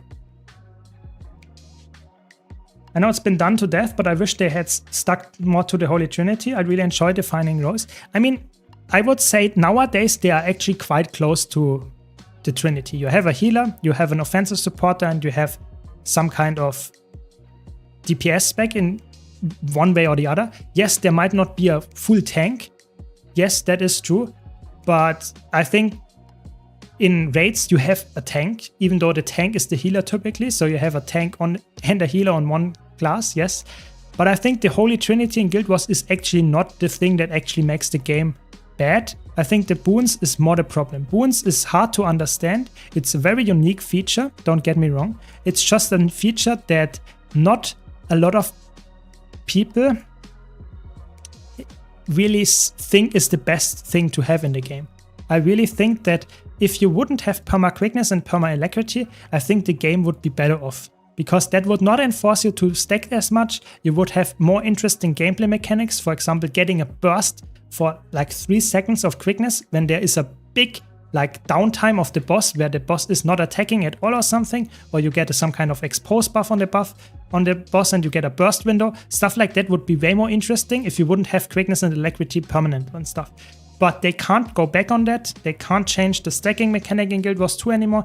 This will only be possible if there will be a new game. Really, I don't see a major rework to this feature. I really don't think so. Thanks, Cynical Badger. Really appreciate it. Thanks a lot for the Prime. Thanks for your support.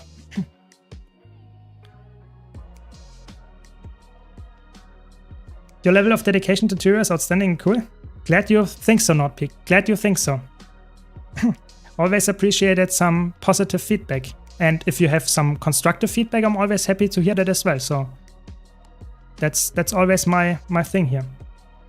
Yeah, but I'm really like hoping that the new Elite specs are opening up some new interesting gameplay, even if we can't change like crazy stuff like the stacking, like boons, like how combat in Guild Wars 2 works.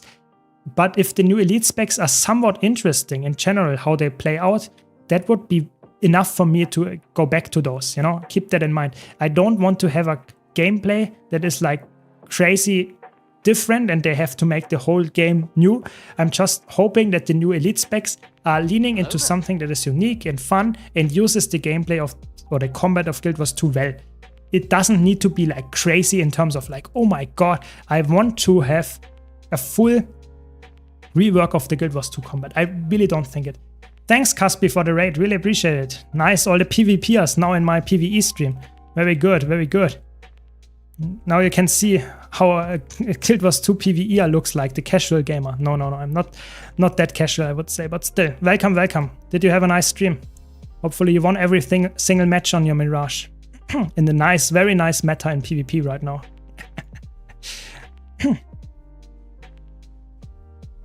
Quick and alacrity should function like 2-minute burst windows. Yeah, I think quickness and alacrity, how they are in PvP, it's actually healthy. That you have some application of quickness and alacrity, and it should be the same in World vs. World, and it should be the same in PvE. You should not have the possibility to have permanent alacrity, permanent quickness, and stuff like that. I think that's so unhealthy. That's not fun in that sense, because it forces you to have it all the time. As soon as it drops, you feel horrible, and that same goes for like every single boon. Like looking at my boon bar, I'm in open world right now. There is not a single good gamer around me probably. And I look at my boons, I still have like 7 to 10 boons like almost permanently. It's just insane at this point. And the crazy part is a lot of PvP and World vs. World specs still do the same. So I think the power creep, the feature creep in Guild Wars 2 at this point is like just insane. So it just means, in my opinion, that they had to completely rework the whole combat and combat, like the booming system in Guild Wars 2, to make the game more like easy to understand while also being somewhat more balanced, because it got just out of hand in general. So I really think this is not a very like healthy way of balancing the game, that they just overpower creep everything at this point, but it's a fun way of balancing. So the new elite specs look absolutely broken, and I really think that the new elite specs will be really fun to play, but it's not, in my opinion, the best way to balance the game. Not at all. I think balancing the game, in my opinion, should be that you don't have any power creep coming to the game. That's just my take as a veteran of Guild Wars 2, but I know a lot of people, especially the open world community, doesn't really necessarily agree with me here. But what can I say? What can I say?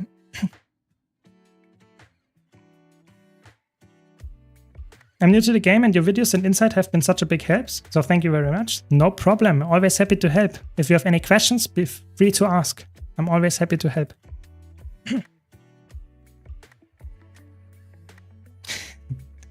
So, let's go for some World vs. World gameplay, I guess.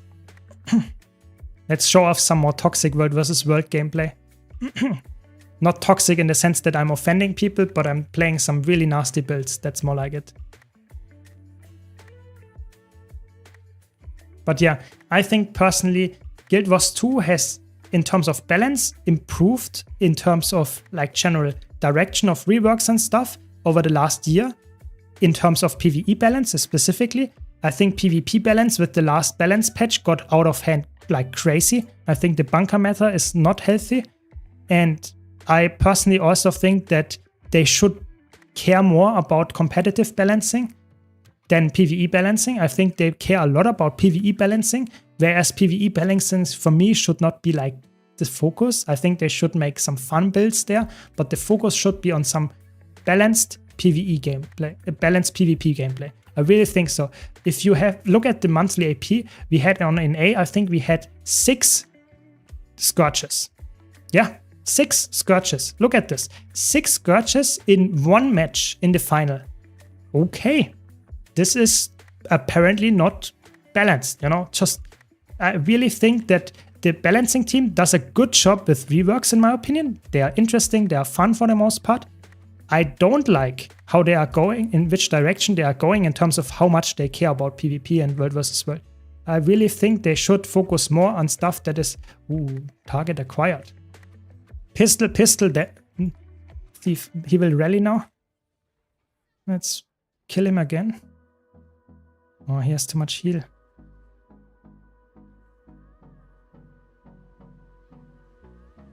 Sorry, I have to concentrate here. It's a 1v2, 1v2, 1v2. Just getting some shocking aura up. Stability, nice, we got the kill. Let's chase this guy down.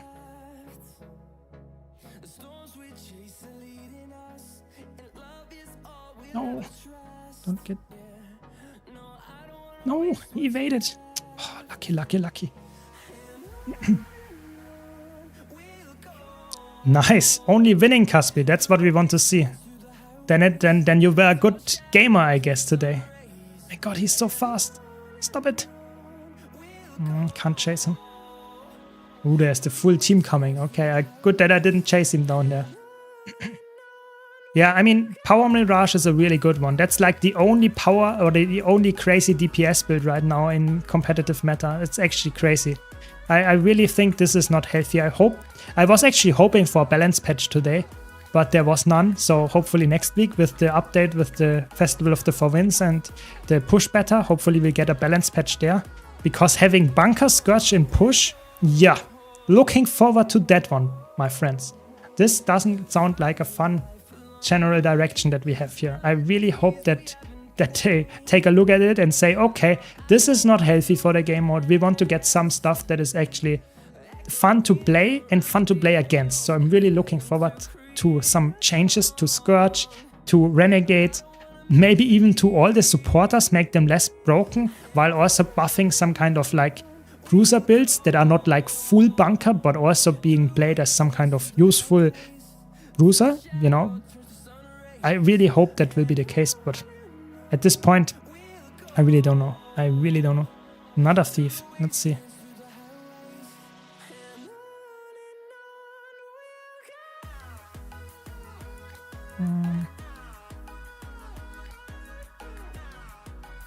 Okay. Oh, he could teleport there. What? From a no port spot? Interesting. See you, Snowdrop. See you. Thanks for joining. Is it a pistol? What is this? This is like disgusting. Pistol thief.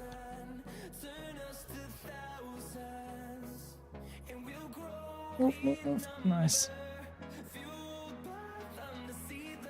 You did it. We did it.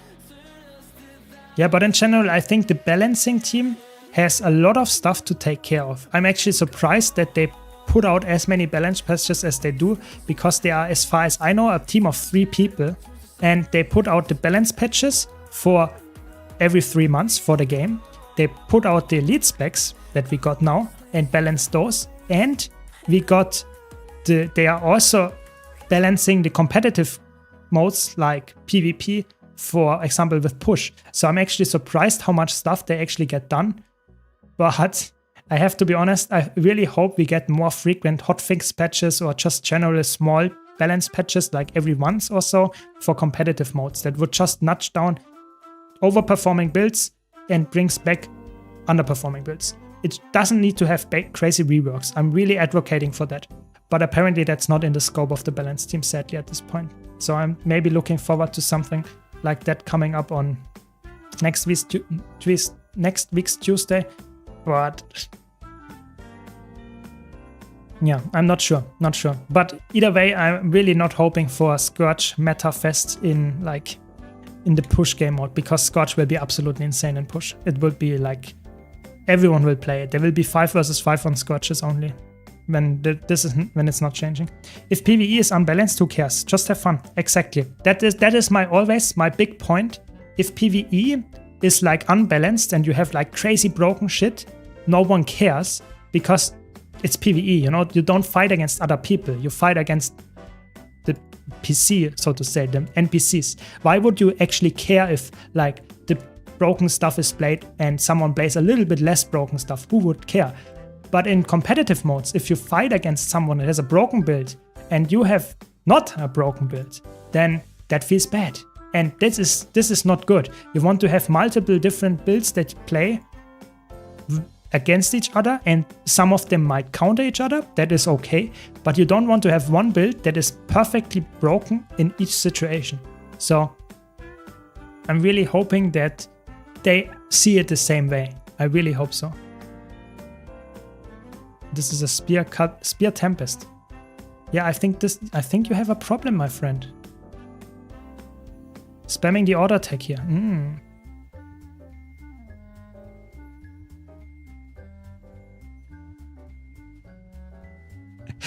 He's pressured by me just spamming the auto attack. Yeah.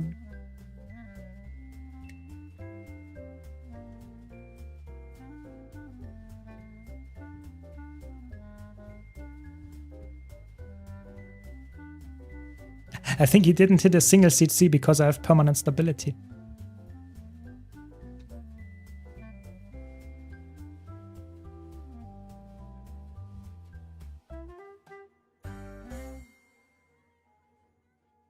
Oh, come on.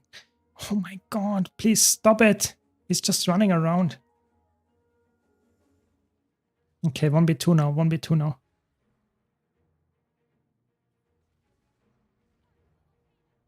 Okay, this is the melee build.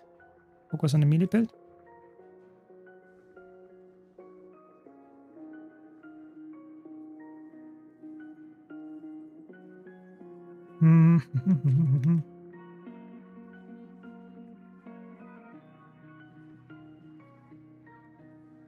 So just okay.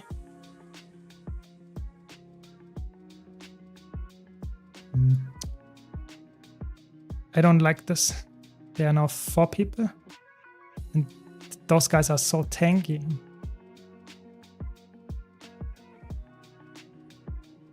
That's just world versus world. I mean, what are they playing? Just some tanky stuff.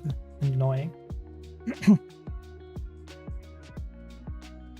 Yeah, I really think like Mirage, to be honest, if they don't nerf Scourge, they can't nerf Mirage. I really think that would be like, in my opinion, that is like one of the things that they can't do. You need something that actually is able to kill the Scourges, or anything that is that bunkery. I think a Renegade has the same problem in my opinion.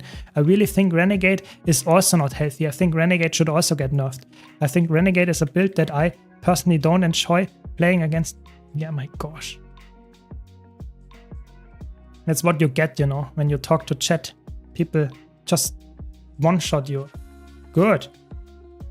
Yeah, but I actually think balancing is always a thing to have builds that counter each other, being viable, and not having builds that is absolutely nasty to fight against, nerf one of them, and then you only have the other one staying there. I think that's also not good. So I'm always appreciating some kind of big nerf hammer to all the crazy good builds and buffing all the builds that are not good. So I'm actually advocating for a big change in PvP, like nerfing Mirage, Scourge, Renegade, even Healing Tempest and Healing Chrono, and all of those, nerfing them down, bringing back stuff that we didn't see before, like in a long while. So maybe why not bringing back Holosmith, bringing back, I don't know, Dragon Hunter, bringing back, why not even Druid, stuff like that we didn't see in a long while, bringing it back. Maybe not Druid is annoying, but still stuff like that. And I hope that we get some interesting new ideas from the balancing team how they could make that work, because that's after all their job. But who knows? Imagine Necro Minion Master DPS doing 30k DPS in PvE. Yeah, something like that is probably gonna happen with the Ritualist. Ritualist will be very, very easy. In my opinion, you will just have to spam some spirits, or however it will be called, and you will get a lot of damage because of that, and they will probably be quite passive. So all the Minion Monster enjoyers, I think you will get some nasty treat for you with the Ritualist, yeah.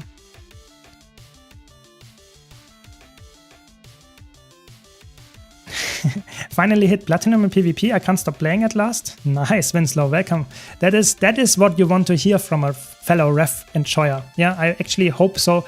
That is like continuing for you like that, because I really think is whenever I play PvP for too long, I get like sad about the matchmaking and stuff, and I go back to other game modes. It's really like I play 1, 2, 3, 4 matches, and then I feel like I can't do it any longer, and then I like don't commit too much anymore.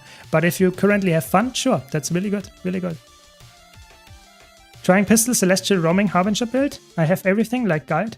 Exotic, doing proper rotation, but only 6k DPS on Golem. So if you roam, DPS doesn't matter, you know? If you're playing a roaming build, you should not go to the Golem and say, oh my god, this is the build that does a lot of damage on the Golem, because that's not gonna matter. It matters that you sustain long enough to kill the opponent. Either you burst them, either you survive their burst, or you just win the Bruiser matchup or something. So having 6k DPS on a Celestial Harbinger is, in my opinion, good. That's a good damage number, because you have good CC, good general protection and stuff like that, while also having self-sustain. So I think that's a good number. So yes, you can't compare that to a PvE build, because in PvE you don't fight real opponents. If your boss would actually move smart, would dodge your attacks, every single PvE player would actually die to the boss. It's always about understanding the opponent. If you have an opponent that is a smart human being, you have a way harder time to fight against them as if it would be a PvE raid boss. A PvE raid boss might have a lot of health, but it is a really bad general opponent. Yeah, my friend. Now you are alone.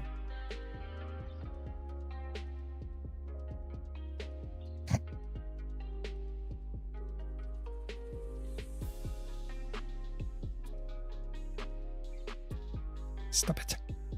This is so annoying. This guy is so annoying. He's not good. He's just playing a tanky build or something. I don't know. I'm very new to Guild Wars 2. I turned level 80 a few days ago. Sorry, I have to stop reading chat while I try to Honor 1 this. Any suggestion on how to try PvP? I mean, you should just try to have fun and try to get better at it. That's the most important thing. If you just try to improve and don't invest too much time in always reading chat and stuff, just try to improve at the game, you will actually get way better, way faster than if you would just think about the game in a sense that you, oh, I have to play the perfect build and stuff. No, try to see what your mistakes were, why you died, what happened, what is the big problem, why you can't fight, for example, against the Harbinger as a catalyst or something like that. Always understand what the problem is and why you actually might have lost the match, or the matchup at least.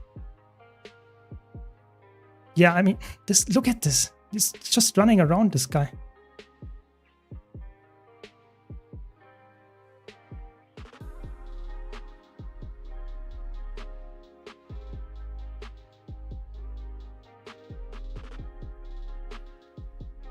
This is why this is so annoying. He's not even playing anything like good. He's just annoying because he has so much super speed access because of the fresh air or whatever he's playing.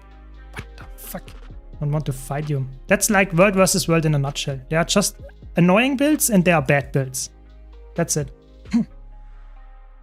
Pick a build, Q, exactly. Just try to have fun choosing the build that you actually enjoy, and yeah, that's World versus World in PvP. Just try to have fun by picking any class that you like the look of, and you just try to get better at it.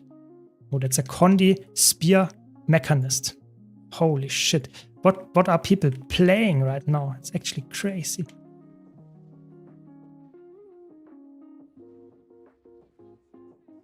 No way Renegade is better than Herald, right? I would say in ranked, Renegade is worse. In competitive, like if you look at the current monthly ATs and stuff, I think Renegade is better, maybe. But I think if you look at, for example, just ranked, I would say Herald is way better because it has more carry potential. Yeah, I'm with you there. What is this guy playing? Some kind of Celestial? Tempest? This is just annoying.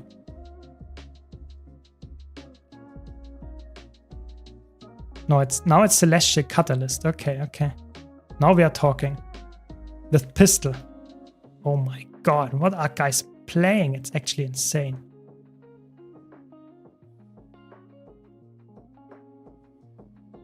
I mean, pistol is not a good matchup for me, my friend.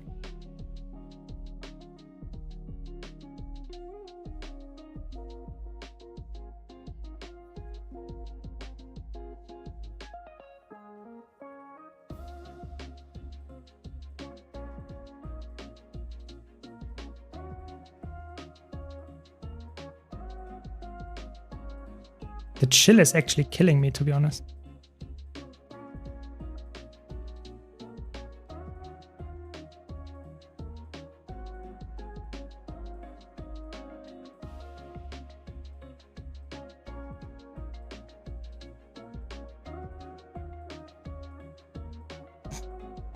Good matchup.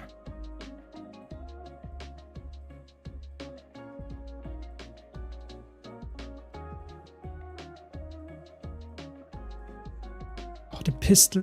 No. I'm losing to the pistol. What is this annoying build? Holy shit. Do I pick the build I'm using to level open world? I don't have enough hero points yet for the full elite. Yes, so just play whatever. For leveling, you can play whatever. It really, leveling in Guild Wars 2 is so easy. Just play what you enjoy, try out different things, and when you get to level 8, you can choose your full build. That's how I would do it. Yeah. I'm still unable to commit to either Mesmer or Necro. Both are fine. Just play what you like. I personally would say Mesmer is better for PvE, whereas Necro is really, really strong in competitive modes right now, but it's just my take. How important is having optimized gear in World vs. World for duels? I think for duels it's actually quite important. For Zerg play, it's not that important, but for duels, you really should have an optimized build. So for example, if I would have a different relic in this one, because this is like a matchup where Conic Lens is quite good. If I would have gone for Astral Ward Relic, I would have better time against this guy. Because I did not have enough Conic Lenses, I lost this matchup. So if I would, for example, have gone for this one, I would have won the matchup as well. So it's always like, in hindsight, you might win because of having better gear. Yeah. PvP is just more knowledge gap than mechanical skill? Yeah, definitely. If you understand rotating, understand your builds, why it's strong, why it's weak against specific foes, it's always about like mechanical knowledge is not as important as having skill and general understanding of the game, for sure. Yeah, I'm with you there, Winslow. Open world gear doesn't matter if you do structured PvP? Yes. If you do structured PvP, 5 versus 5 or push or stuff like that, you get equalized gear. So you can play whatever you want. You can try out different builds without having to commit to gear. Yeah. So you can buy every skin with in-game currency? Yes and no. You can buy any gem store and trading post skins with gold, with like in-game currency of Guild Wars 2.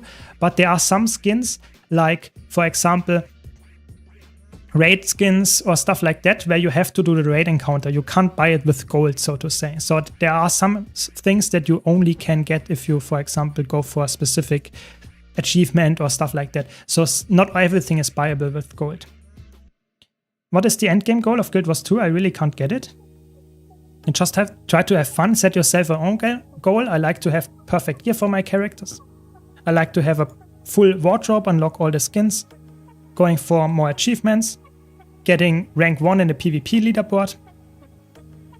I don't know, there are so many goals. Just set yourself your own goals. That's the important part. It's not gear grinding. That's not it. Fashion, yeah, exactly. I mean, why is it important if someone else also has a specific skin? You know, why is that important? If you want to look good, your character wants to look good, why is it important to you if someone else is also looking good and they acquire it a different way? I mean, fair if you don't like that, but I'm just saying I personally don't care. If I have a cool shiny armor, I don't care if someone else has it as well. Just saying. Yeah, you can't buy everything. A lot of the cool things you actually have to get yourself. You have to really get some stuff on your own. So it depends a bit. There are like, I would say 80% of the skins, or maybe like, yeah, 80% are either in the gem store or you can trade, but 20% of the skins are actually only acquirable through achievements, to collections and that kind of stuff. So those are obviously the more rare skins, for sure. I want to know if the grind is worth it, or can someone else just buy it? I mean, it depends. It really depends on what kind of skin you're talking about. Some skins are really grindy. You know, having, for example, this title here is like really grindy. You have to go for like over 100 different skins and collect them. And this is not something that a normal player has. This is a title that only 250 players or something in the entire game have, because it's really expensive and it is really grindy. Does that mean I'm a good player because of the title? No, of course not. But it means that I put a lot of effort in. So if you enjoy this type of gameplay, it is definitely cool to go for. But I can understand why you would say this is not what you like to have in the game. Sure. It's always about finding this thing in Guild Wars 2 that you actually want to go for. And I have to be honest, Guild Wars 2 is not a game for everyone. So if you enjoy going for the best in slot gear with each World of Warcraft release of an expansion, and you want to go for the new best gear, you want to go for a new Mythic Plus level pushing, yeah, Guild Wars 2 might not be the game for you. Guild Wars 2 is way more open world, casual player focused, and way more sandboxy than other MMOs, at least in my opinion. So it's always dependent on what you want to get out of the game.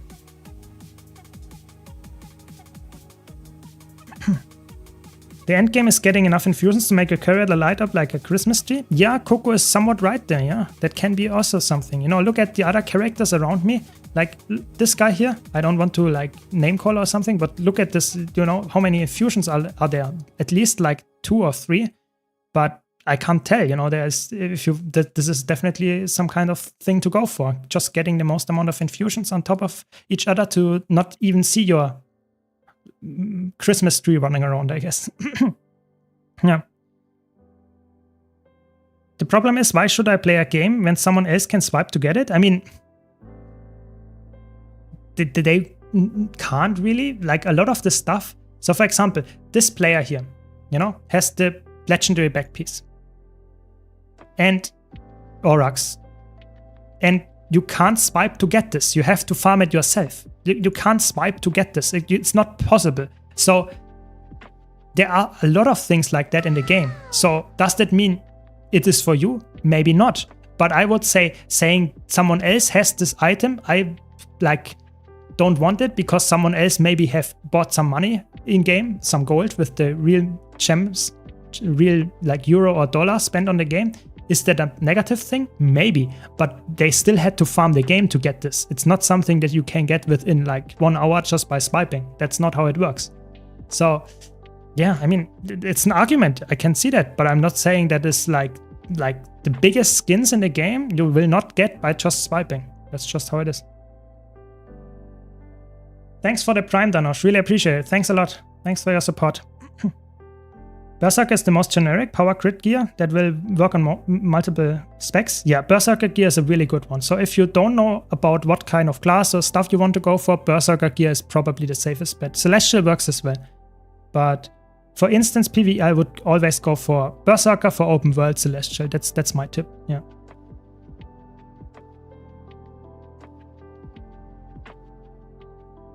Power Tempest Catalyst, Viva all use Berserker gear? Exactly. The Berserker gear is like insane. Berserker gear is like one of the best gear stats for PvE. If you just want to have any instance content done on a class, or any class actually, Berserker gear, I can name you already like 5 different builds on 5 different classes that use Berserker gear. Every single class has at least one build that is actually really, really potent with Berserker gear. So Berserker gear is a safe bet for PvE. The point of playing a game is because you enjoy it. Yeah, exactly. That's a really good point. I think if you enjoy the game and you play it for fun, and that's enough. If you then set yourself a goal to reach this goal while you have fun, even better. But I personally think just saying I don't have fun because someone else might have like bought the skin that I want to get and I don't have fun because of that, I think that's a skewed thought process. You know, if you still have fun getting the skin, why not play it? Why would you care that someone else got at a different rate that you might not think is fun? But who cares? You know, the important part is that you have fun. If someone else didn't have fun, you shouldn't care. This is the important part. But like I said, everyone has a different opinion. If the Guild Wars 2 is not for you, it's not for you. That's you shouldn't play it then. Swipe to win only really works for legendary weapons, which really won't get you that far in general. I would actually say that even the legendaries, you know, are not the biggest skins in terms of stuff to get. For example, you could of course buy some kind of legendary skin. You know, I have here Sunrise. Yes, you could purchase the Sunrise. Yeah, you could do that. Is that something that like a lot of players would do? No.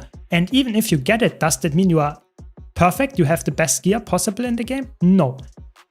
You can get other gear as well. You can get a different look, and you could get, for example, I don't know, the legendary rings, trinkets, accessories, and that kind of stuff, which is not swipeable, or the legendary armor, which is not swipeable, stuff like that. Even the legendary aqua breeder after the expansion comes out will probably not be swipeable, stuff like that. There is some stuff you can get from the trading post, yes, but a lot of really, really prestigious stuff in Guild Wars 2 is not acquirable through real money only. So keep that in mind.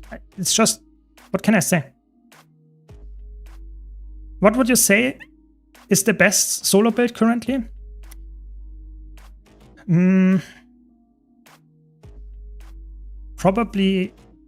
Probably Reaper or Condi Untamed. If you go for really hard content, those are really, really good. But it always depends on the situation. So if you're soloing, for example, a raid boss, it has a very different thing to go for. If you're going for solo fractals, if you're going for like open world hero points, it has way more easy time to do that. You go for more aggressive builds where you have to go for a boss that is crazy damage output, like a raid boss. You want to be sure to survive that, so you go for more defensive build. It always depends on what situation you want to go for. I would say Untamed and Reaper are really, really high on top of that, but there are so many builds that you can play. I made a solo tier list recently. You can check it out on my YouTube channel, and I have to be honest, it was like 1 week ago or something, and I put like 1/4 of all the elite specs in the highest tier, because there are so many that are really, really good.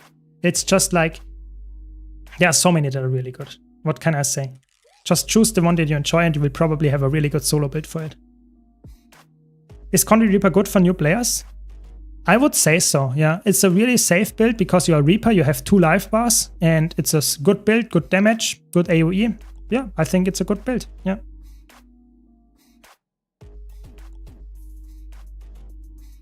Yeah, maybe you're right, actually, Coco. Maybe the gear is really expensive. I'm not someone to ask how expensive the gear is, because obviously I have full legendary gear, so I'm never buying it. But you could go for full Viper and a Condi Reaper and you will be fine, and Viper is not that expensive. But you're right, you need a lot of grieving pieces, and grieving might be expensive. But like I said, you could go for full Viper and then you will resolve that issue and can slowly work towards grieving. But good point. I'm Alacrity DPS, so I can go Alacrity Mirage. Nice. Welcome, Sybil. Why do you have icon on the bottom right corner? Bottom right corner. I'm not sure what you mean. In the bottom right corner. Really don't know what you mean.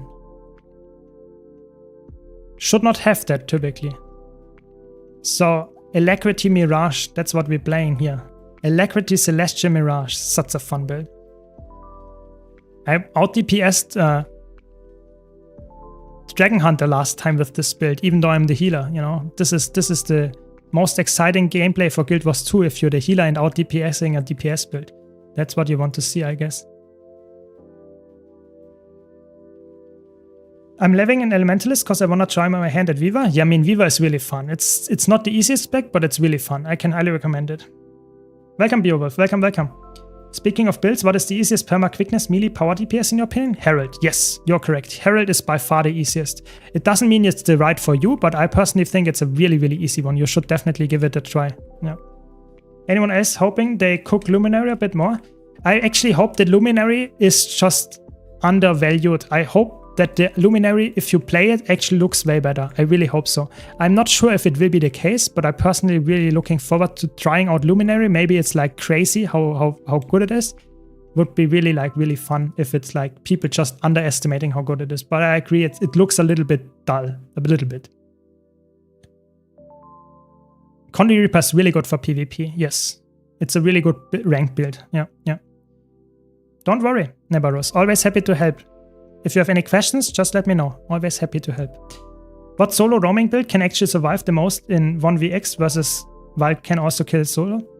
I would say Dagger Tempest. Dagger Tempest or Dagger Catalyst. Those are really good in survivable and in outnumbered situations. They have not like the biggest amount of damage, but it's still like able to kill someone, and they are really tanky. But I would say surviving in 1vx's is not always a good thing, because if you just survive forever, you will not get any value from that. You want to kill someone. So I would rather go for a little bit more aggressive builds, like the build that I just played, Scepter Dagger Catalyst, or go for Harbinger or stuff like that, even go for Untamed. Those are really nasty because they can also kill people in outnumbered situations, even if they are like a little bit more aggressive than the Dagger Elementalists.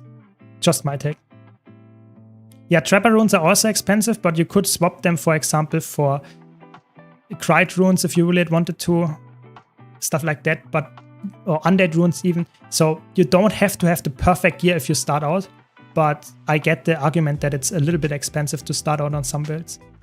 That is true. That might be a perfectly fine excuse to not play this build, but like I said, just start with something that is a little bit worse, and you will still have a good time, in my opinion, because it's a decent build and you can slowly work towards the perfect gear, at least in my opinion. So I just have to remember to switch to Chronomancer at some point. Don't want to play this build all the time.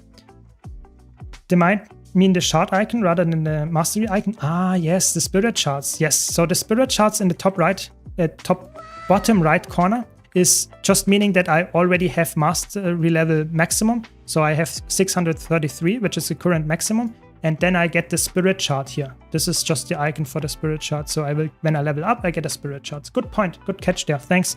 Did not notice what they actually meant. Thanks, Maggie. Really appreciate the Prime. Thanks a lot. Thanks for your support. Yeah, exactly. So it's just where normally you would have the mastery icon, but if you already have all the mastery points, you just get spirit shards instead, or at least one spirit shards per level up. So it's a nice thing for veterans to still keep grinding experience. It's obviously not the only thing that you get spirit shards from, but it's a good way to actually get it. No, I didn't have a target. Oh no. Can I swipe the sword that Char is wearing? So I'm not sure what it was, but I guess you can, because most weapons actually are like the thing that is the most swipeable. Most weapons are swipeable. It's just armor and trinkets and that kind of stuff where you can't get it. It's really, I would say, the only thing that you can swipe are weapons. Weapons and probably backpacks. That's about it. Or backpack skins, yeah. If I'm a starter World vs. World Tempest and need to farm Ascended, can I still support in Celestia before I get Minstrel? Yes, you can. Celestia is actually a decent pick as well. I actually played it for a while, even though I had full legendary gear. It's a good pick for just general World vs. World Circ play. Yep, definitely. Yeah, definitely good point, Coco. Good point. If it's too expensive to get this setup for your character, if you're a new player, then of course going for somewhat little bit easier to acquire gear is probably the choice. Good point, good point. When will the next classes be shown? So tomorrow we'll get the blog post, so like in 15 hours or something. And on Friday we will get the big preview. I will give you, of course, my take on the YouTube videos, and we will also talk on stream, of course, about it. But tomorrow we will get 3 new classes, yes. Does anyone know what the best expansion would be to buy on a Wizards World account? It depends, of course, what kind of... Like, sometimes you say, oh, I want to play a Reaper in specific content. Then, of course, go for Heart of Thorns. But I would say, in general, for the Wizards World, I would go for the... maybe someone in chat knows, but I personally would say it's actually not really mattering too much. Welcome, Benny, welcome. Always happy to help. Glad you think so. Always happy to help. CC. No, we didn't get the CC. I mean, I try my best, you know. Always try on Bone Skinner to carry the CC, but it just doesn't work, you know. It just doesn't work. I learned there is a 4-kit Condi Quickness DPS grabber build that is not even benchmarked properly. I mean, would you play that build? Would you be able to play this build perfectly? Probably no one would. 4 kits is already insane, and then Condi Scrapper sounds like a little bit of a cook, to be honest. So, I mean, what can I say? Would be a fun challenge to actually get that done. What is this team doing? Why are they all so low? I'm healing like crazy. It's insane. It's insane. They are just not dodging any attacks, I guess.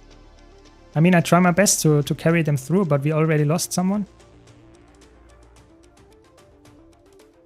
Yeah, they are definitely quite, like, random what you get from the dailies. I mean, depends. If you go for PvP dailies, if you like PvP, this is like the easiest. Just play 1 match PvP. This is like the daily every time. You know, you get like top stats and that kind of stuff, but you will get that typically. So if you just play PvP once a day, if you have the Wizards World unlocked and go for PvP only Wizards World, you actually get a very, very consistent same dailies. But of course, if you don't like that, that might not be the good choice then.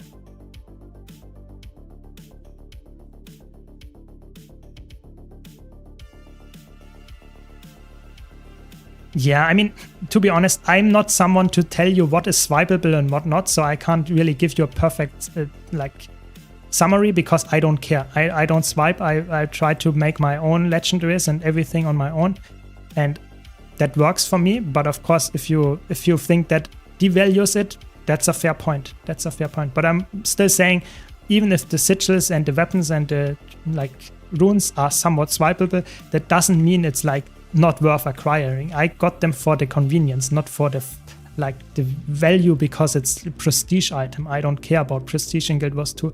There is no real prestige in Guild Wars 2, in my opinion. Just have fun. That's the important part. Get the stuff that you enjoy getting and want to actually enjoy the skin, the value, the convenience. Just started playing the game and your videos have been so helpful. Glad I can help. Really glad to hear that, yeah. I haven't played since first expansion. They should really roll these expansion into newer ones to get the players back. Yeah, I really hope they will do and give us a big bundle at some point with all the expansions, or make at least the older expansions come with the newer ones for a cheaper price. I really hope they will do that, actually. I'm really looking forward to some changes like that. By the way, if you want to support my channel for no additional cost, you can actually use my referral link in the description of the stream, and you actually get the same value for the expansions, and I get some cut of that, so really nice. If you want to support me and purchase the, or pre-order the expansion even, so keep that in mind. You can also use level 80 boost to get full exotic celestial gear. Yes, good point. If you have any level 80 boosts from purchasing any expansions, you can use that to get full celestial exotic gear for the character that you use the level 80 boost on. So really, really nice. And don't forget, this is not necessarily boosting you to level 80. So you don't, if you already have like all characters at level 80, you can still get the gear. So it's really nice if you really want to get exotic celestial gear. So level 80 boost, good thing for all players, I would say. No, you don't need the Soto. Soto is just when it got released, the Wizard's Vault. You don't need to have Soto to get the Wizard's Vault. You need to have any expansion to get the Wizard's Vault. Or the core game. That's actually the real thing here. You just need to have one purchase. You can't be free to play. That's the thing. You can't get the core game anymore, just the core game, because you always get one expansion at least. But you need to have any expansion, and you actually get enough for the Wizard's Vault. You will unlock the Wizard's Vault. It's, so to say, a one-time purchase of any expansion. That's the... What are we doing here? I'm not sure. So what's everyone betting on the next elite spec shown will be? I'm going Elementalist, Engineer, Warrior. I'm actually thinking Warrior, Necromancer, and Thief. That is my prediction. So I'm with you with Warrior, but I think Ritualist will also be shown, and I'm thinking Antiquary will also be shown. That's my prediction, to be honest. Doesn't make it true, of course. It's just a random guess at this point, but yeah, why not? Yeah, someone mentioned 4-kit Condi Scrapper. I mean, I would not play this build. I would not recommend it, especially as Scrapper is already a really good power build. Why would you play a crazy Condi build that is not even better? But I guess it exists. Was thinking of buying 10 alts and making them PvP each other. Oh, some really crazy PvP grind. Yeah, I mean, that can work. That can work. I would not recommend multi-boxing just because you really have to be careful with what you do, because you can get banned if you like press one button and move multiple characters. But if you have like multiple instances of Guild Wars 2 open and you only have control one character each, so you can't control multiple with one click, I guess that is okay. I'm not sure. I would be careful. They are somewhat aggressive sometimes with banning stuff. So I would not recommend in general like macros or stuff like that. That's not good. Don't do that. But if you really want to get multiple accounts for all the dailies, yeah, why not? You know, could work. Or will work, yeah. Am I the celebrity guy? That's interesting, serious. I'm really interested to see what kind of celebrity that is. But hopefully it's a good one, then I'm fine that I'm looking like it. Are the rumors true? Will there be a legendary Aqua Breeder? It's not a rumor, it's confirmed. There will be a legendary Aqua Breeder with the expansion coming, yes. It is confirmed. We got a blog post last week? No, 2 weeks ago. And there was the legendary Aqua Breeder confirmed, yes. Can crafted exotic gear that's selectable. You to choose any stat prefix, even from expansions. So there are some things that you have to consider. Every stat selectable piece has a requirement for you to have the expansion that the stat came from. So if you want to get, for example, Ritualist gear, you have to have End of Dragons. Even if the stat selectable piece would have End of Dragons stats, you can't access them. So you can't get Ritualist gear if you don't have End of Dragons. Even if the stat selectable gear gets it. Even on the exotic, whatever. That's really weird, but that's just how it is locked. They want you to get the expansion to get the specific gear stat. That's just how they balanced it. And that's not like the last few expansions didn't even give us new gear stats, so it's really just for End of Dragons, Path of Fire, and even Heart of Thorns. It's only for those. I found an old account with 4,700 days and decided not to buy expansion on it. I mean, that's completely fair. You know, that's fair. Why you can play on a new account, on an old account, whatever. I think Guild Wars 2 has actually a lot of reason to be played on without all the expansions. I think you just need to have at least one and you will be very good. I would say playing the game in core, like without any expansions on a free-to-play game, like without having any purchases, I think that's not what I would say what I would do. You can try out the game like a free trial. I think that works very well. But after like 100 hours or so, and if you enjoy the game, I would recommend purchasing at least one expansion. That is my thing. And if you have an old account already, you don't even need to do that because you have no restrictions then. But of course, I can see why you wouldn't do that, because you sometimes want to start new and want to see if you actually still know about the game and want to get through the story again, whatever. So I would say just don't expect the free-to-play of Guild Wars 2 to say, oh, I can play this game for thousands of hours. That's unrealistic. I would say you can play the game for hundreds, maybe 100 hours at least in the free-to-play version. And as soon as you reach like a point where you want to play elite specs, want to get to the more endgame maps and stuff, you should probably get a full-fledged game. Yeah. Is it Valor Essence you need to level to open strike chests? So let's check. But I think that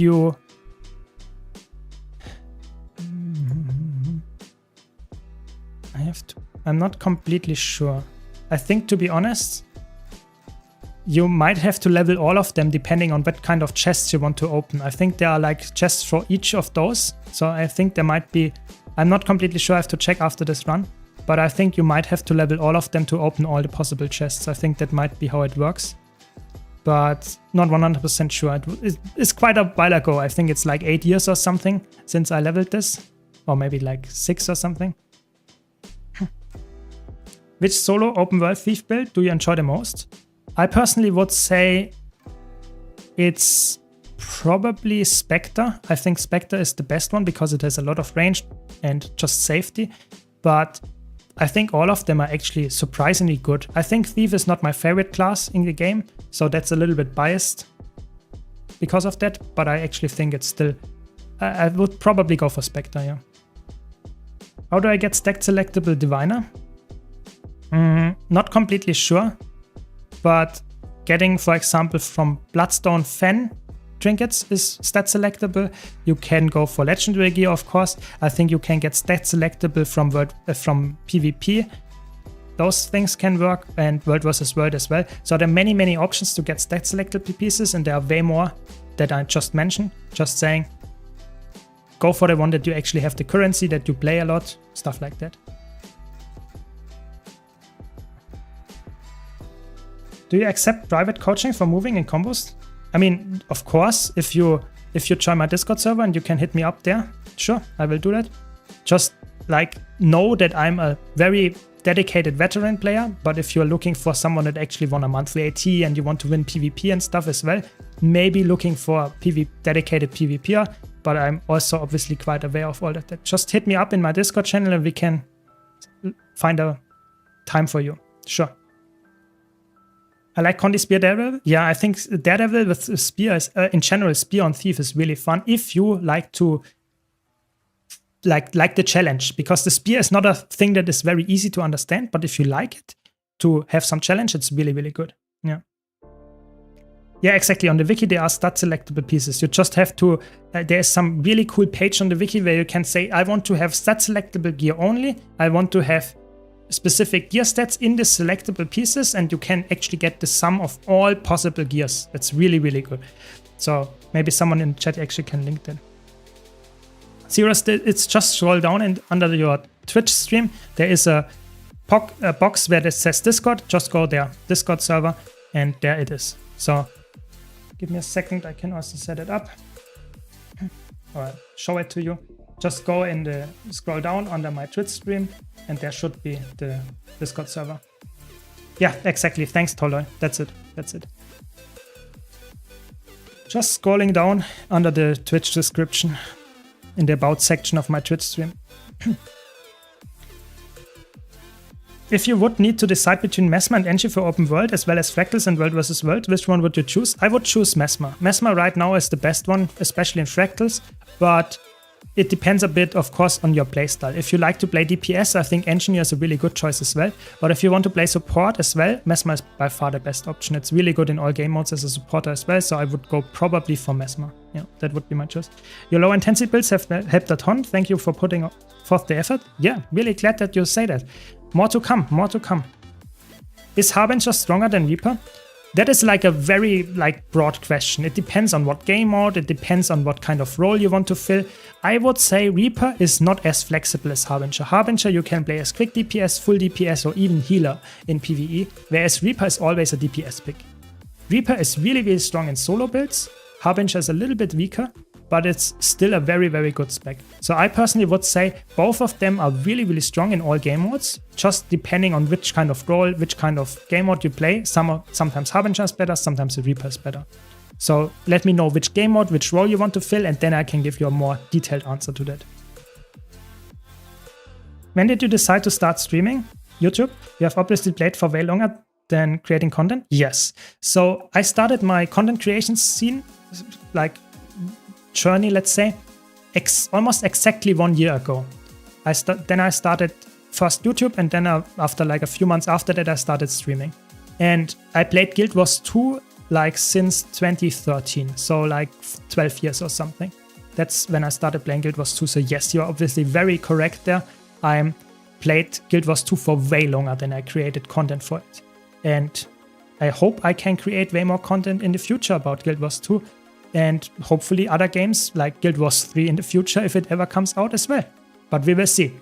Currently I play a lot of Guild Wars 2 and I really enjoy the game and I like to make content for you. So more to come, don't worry. Always happy to help. Always happy to help. Yeah, I would not recommend doing the multi-boxing with the PvP. I think multi-boxing, if you just want to put your characters into a meta event or something, that is might be okay, but I would be careful. But multi-boxing in PvP arena, I think that's a bannable offense now. They are really, really hard with the banning now. They are really banning people left and right if you do anything that is against the TOS. So don't do it. Really want to stress that and can't emphasize that enough. It's really important that you don't do that. Have you checked out the low intensity sword Counter Berserker? Not yet. I'm really looking forward to putting more effort into warrior builds in general. I think warrior and thief are my classes that I didn't have enough build guides out, so we'll put out more in the future. Yes, try to do that. No problem. No problem. Mainly PvP. Okay, so in PvP I would say Harbinger is better. In PvP currently you can play a very, very strong side noding, roaming, really sustainy and high damage power Harbinger. Like with a lot of lifesteal and stuff, it's a really, really good build for PvP. I would say it's better there. And Reaper is not bad. There is a Condi Reaper build right now that is also quite good, especially in ranked. But Harbinger in general, I would say, is a little bit higher. Yes. I would say if you would put them on a tier list, I would probably put Condi Reaper in A tier and I would Power Harbinger in S tier. That is where I would put it. So both of them work perfectly fine. I just think the Harbinger is a little bit on top. A little bit. Yeah, and in World vs. World, like chat mentions, Celestial Harbinger is way better. Celestial Harbinger in World vs. World is insane as a roamer. It's really, really strong. But power is also really good there. Reaper is just a little bit worse there. That's the case there. Hello, sir. Is there any class other than Reaper for solo open world builds which can easily solo provide 25 mites and 25 Vuln? No. So hello, sir. I have like a whole playlist of solo builds for open world that can do that. I have I'm pretty sure I did for every single elite spec except Viva a build that has 25 might permanently and have 25 vulnerability stacks on the enemy. So I have builds for all elite specs. And I will do that for the upcoming elite specs with the expansion as well. So it's not just Reaper. Reaper, it's really easy, but other classes can do that very easy as well. You just have to have a specific build for that. So be sure to check out my open world tier list. What type ! Builds? or just scroll down if you're on YouTube. In the stream description of my YouTube stream, there is a spreadsheet linked to all my builds, and there you can see all the solo open world builds, and there is obviously also one for each profession. Just check it out.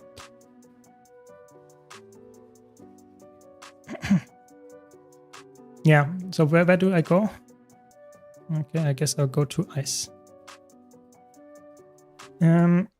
After some hours, World vs. World, I got lots of new it's badges of honor in English, yes.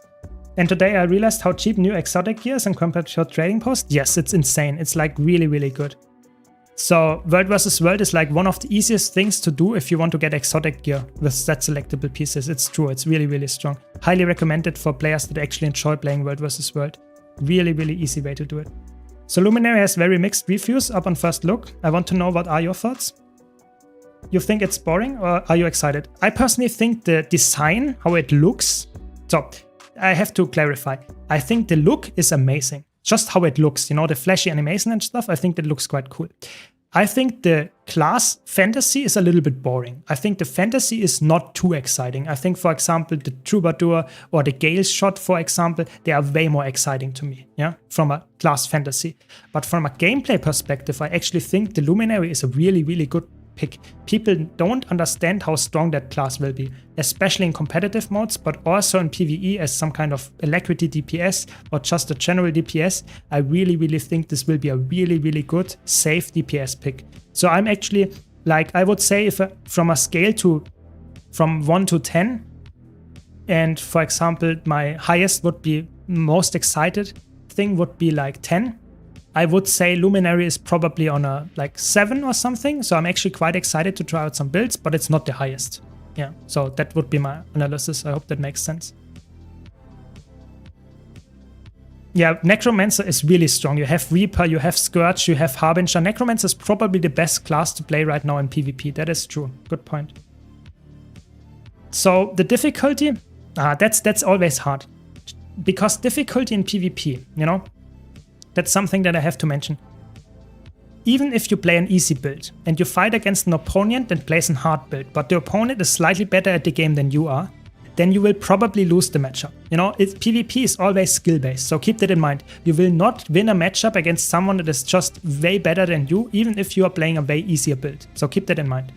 But if you want to have a like objective take on how difficult a specific build is without comparing it to someone else's skill level, I would say Power Harbinger is slightly more challenging than Condi Reaper, and Scourge is the easiest of those. So I think Scourge is by far the easiest, and then Power Harbinger and Condi Reaper rather are somewhat similar, but I personally think Condi Reaper is slightly easier to play. But I think Scourge is way easier to play. So if you want to go for the easiest Necromancer spec for PvP, you should probably go for Scourge. So I have on my, if you type !builds, Machi, you can actually find a spreadsheet where I have all my build guides listed and also mention how up to date they are and that kind of stuff. So be sure to check that out on !builds in the chat. Yeah, exactly. Perfect. You found it. Yeah, Viva can do it as well. I just don't have a build guide about it yet. That's why I mentioned it. I just don't want anyone looking for Viva specifically and then don't find it, you know. So that's why I mentioned it here. Viva, I don't have a build guide for solo open world right now. That's the only class that I don't have, but all the others I already have that. Yeah. Yeah, always happy to help. Always happy to help. Is there a tool that lets someone easily track everything they can do for a daily reward? Yes, you can check out Guild Wars 2 Efficiency. That's a website where you can check every single daily that you can do in Guild Wars 2 and can check if you already did it, if you can track it, you can mark it, you can say this one is not for me, all that good stuff. So Guild Wars 2 Efficiency. It's a really, really good website. Not only for that, you can also get a lot of crafting advice there and just see how much gold you have on your account and find specific items. It's a really good website. Yeah, highly recommended. Any tip for a new player trying to decide between Elementalist and Mesmer? Want to play support role mostly? It depends. I would say in competitive modes, Elementalist is actually better right now. But in PvE, I would say Mesmer is the king or the queen, whatever you want to tell it. So I would say if you like to play PvE mostly, I would probably go for Mesmer. If you like to play competitive modes, I would go for Elementalist. But both of them are really good. Really, really good. Best supporters probably overall. Yeah. Yeah, I agree, Icarus. I think Luminary seems like a core guardian on like drugs. It seems like strong core guardian. And because of that, it's a strong class. Because core guardian is already not bad. And so I think it's definitely something that people will play because it will be strong. I think the class fantasy is not that exciting, but I think it will be strong. Yeah. Thanks, Stis and Ducati. Really appreciate your support. Thanks for your primes. Thanks a lot. Hope you enjoyed the stream and I hope I could answer all your questions. But like I said, if you have more questions, just ask here or just join our Discord server and ask there. I'm always happy to help, even when I'm not streaming. So. Yeah, Core Necro is also really good. Good point. It's actually insane. I didn't think about it. It's not only the elite specs, but Core Necromancer is also really good in PvP right now. It's like insane. Necromancer is like so on crack. It's actually crazy currently in competitive modes. Or in PvP specifically. It's actually really, really strong right now. Good point. I really think they will nerf it though. I don't see Core Necromancer or in general Necromancer being like Giga God here with the next expansion. I really think they will nerf it down as well. At some point as well. I really hope there will be a balance patch coming next week to slightly nerf, for example, Scourge. I really think Scourge is the biggest like problem. I really hope that they will nerf that one. But you never know. You never know. Sometimes they have really weird ideas and leave Scourge like it is, and we will have push. We will have push with those bunker specs. Oh my god, that will not be funny. But let's hope we will get a balance patch. I really hope so.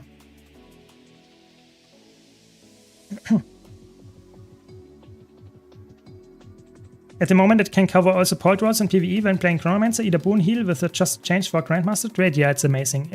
Chronomancer, that's why I play it also a lot of times on stream here. It's just such a good spec. Chronomancer is such a good support right now.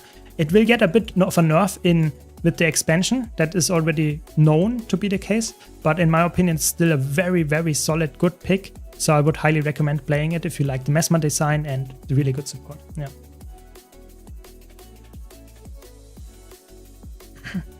Troubadour seems like it's gonna take the top support spot. Exactly. My prediction is that Troubadour will dethrone Chronomancer. Chronomancer will still be viable, don't get me wrong, but it will not be as good as Troubadour. Troubadour will be top DP or top full support healing support spec, and Chronomancer will probably be a good offensive supporter, but for defensive support you would typically take probably Troubadour because you can share Distortion, which is an invulnerability, you can provide a lot of healing, a lot of nice buffs, do a lot of just boon extension. It's just a really, really well-rounded kit for support. So I think that will be the best supporter. I hope that it's not game-breaking, but you never know. Sharing invulnerability with your allies sounds pretty strong. We had that in the game before, it was nerfed. It's not in the game anymore, but we might get it again. So let's see if it's a healthy thing. I was more on Luminary, but the more I look at it both and Gale Shot, the more excited I'm getting. Yeah, I personally think they are not like the most like flashy things in terms of like how crazy the mechanics look, but I personally think both of them have a very good spot in the game. I think the Gale Shot is probably will be after the expansion my go-to DPS spec because it's so flexible. It has a lot of utility in the baseline kit. It's just really, really safe because you have a third weapon for range. If you want to do range mechanics, you can go full melee with the other two weapons. It's just a really, really nice setup for a lot of situations.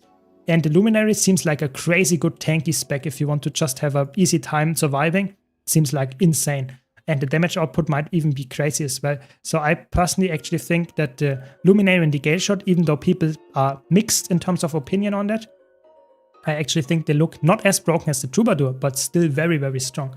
So I actually will try them, of course, in the beta event and see how they go.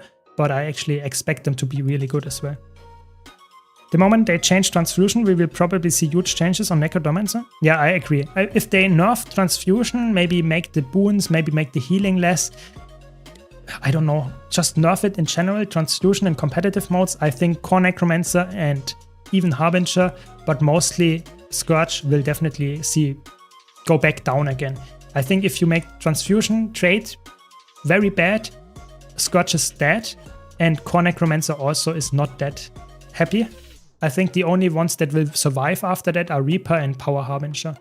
But I hope they will nerf it in a healthy way so that you can still play Scourge and Core Necromancer, but that they are not that bunkery and oppressive. That is my hope. Let's see if they can do it, because oftentimes they have a really big nerf hammer and they nerf stuff down so much that you can't play it at all anymore, or at least it feels like it. So let's see. I'm still having my hopes up that there is a world where you can have a Scourge and a Harbinger and a Reaper and a Core Necromancer in PvP in a healthy way. But we will see, we will see. Next balance patch is a few months away, I would say. Which new elite specs are you most looking forward to seeing? So I'm really looking forward to the Revenant one, because that is the most exciting one for me. But I don't know which one it will be yet, so I have no clue what it will look like, so I'm very excited for that one. From the ones that we already got confirmed, I'm looking forward to the Troubadour, because it's absolutely game breaking, and I will probably go into Troubadour jail, because I will have to play it every support like class that I have to play is Troubadour all the time. So it seems very, very strong. So that is just from a gameplay perspective, that one. From a class fantasy perspective, I'm really looking forward to the Evoker. I think that is really cool as well. But we will see. I will give you my full analysis after I saw all 9 of those, because only then I can judge which one is the coolest, you know. Just from the names or even just the icons, I can't tell you which one is the best. Of course. Yeah, of course, that is a good point. The Ritualist Elite spec could replace the Scourge one. I really hope that it will not be like you dump down the spirit and that's covering the whole ground, so like the Renegade spirits, that would be horrible. I really hope that's not the case, but it could be, you know, it could be. We don't know, we will see. Either way, I'm quite excited about it. And ooh, is it the guy again? I think it's the guy again. Oh no. It's the pistol guy again.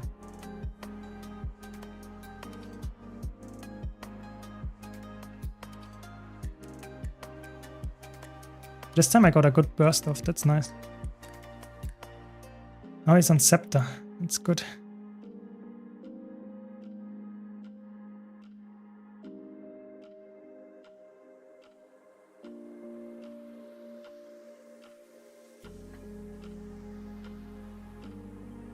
It's a lot of damage actually. It's a power pistol, a power scepter, I guess.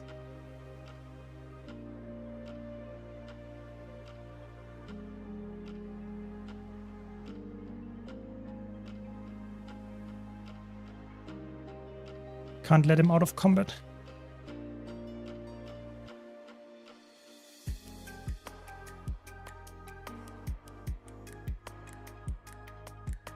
Nice, we got him.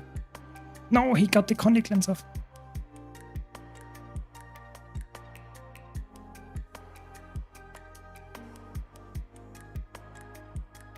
Let's focus for a second.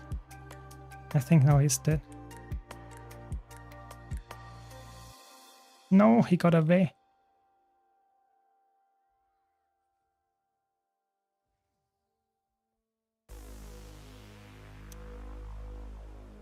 It's annoying. That's just how it goes. World versus world in a nutshell. I'm really hoping Engine new Elite spec is like some sort of Iron Man shroud. That would be interesting. I don't think Engineer gets a new shroud. I think Engineer already has the Holoforge, so I'm not really thinking that this will be the case.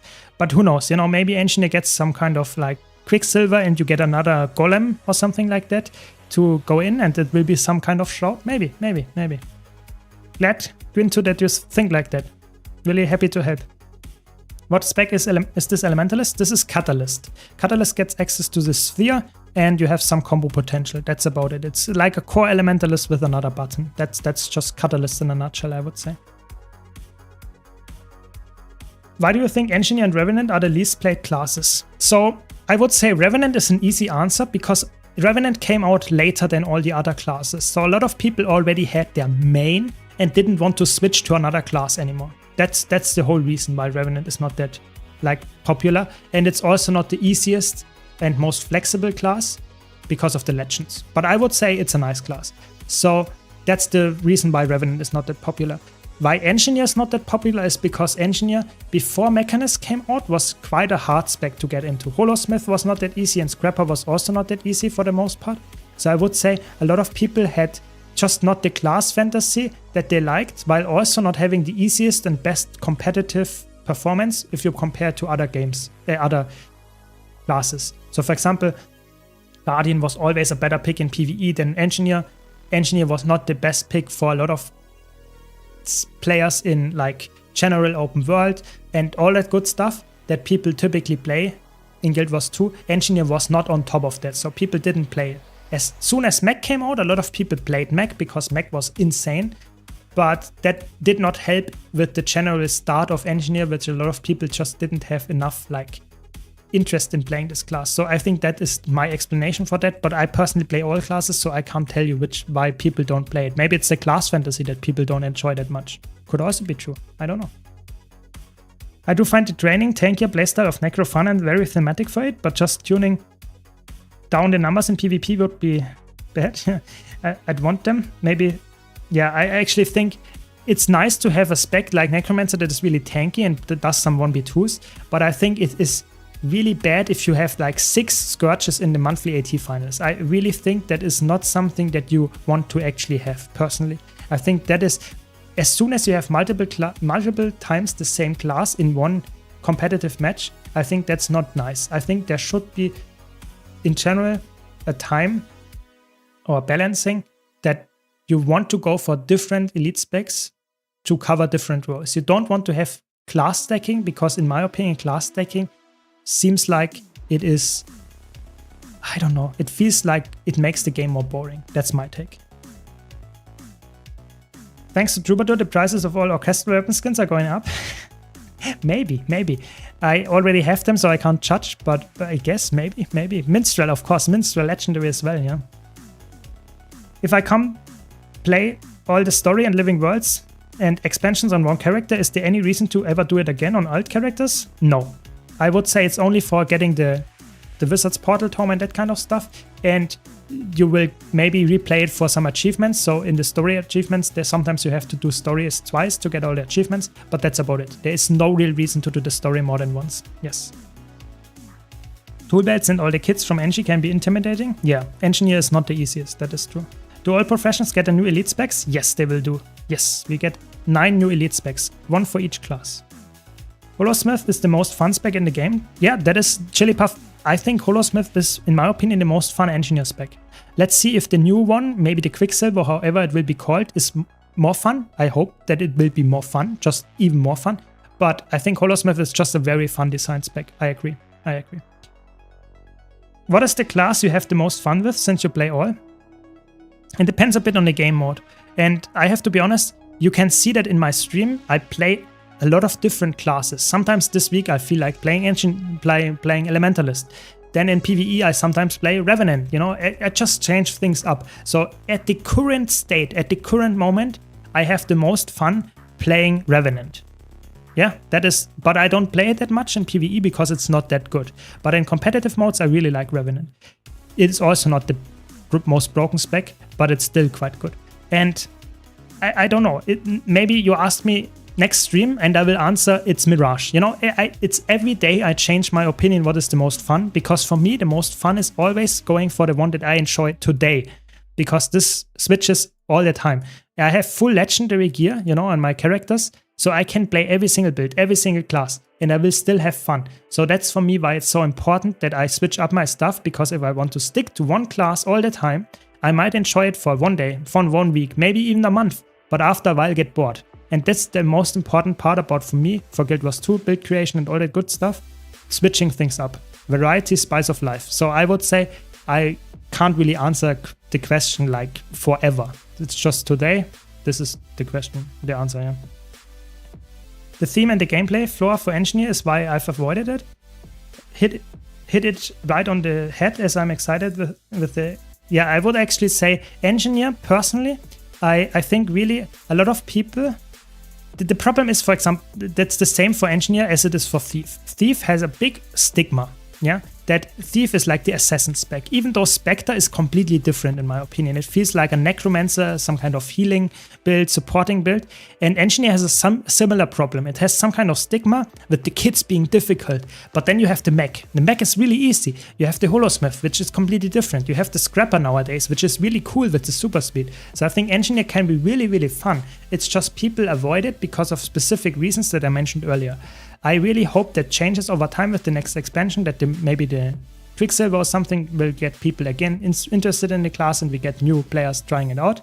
I really hope that will be the case, but you never know. You never know. Maybe the Quicksilver is even harder to play than all the other engineer specs. Could be. We will see. Only the ArenaNet and the future can tell, I guess. Yeah, Necromancer will get the Ritualist. That is confirmed, yes. We don't know what the mechanic will be, but it will probably be some kind of minion, spirit summon or something like that. Yeah.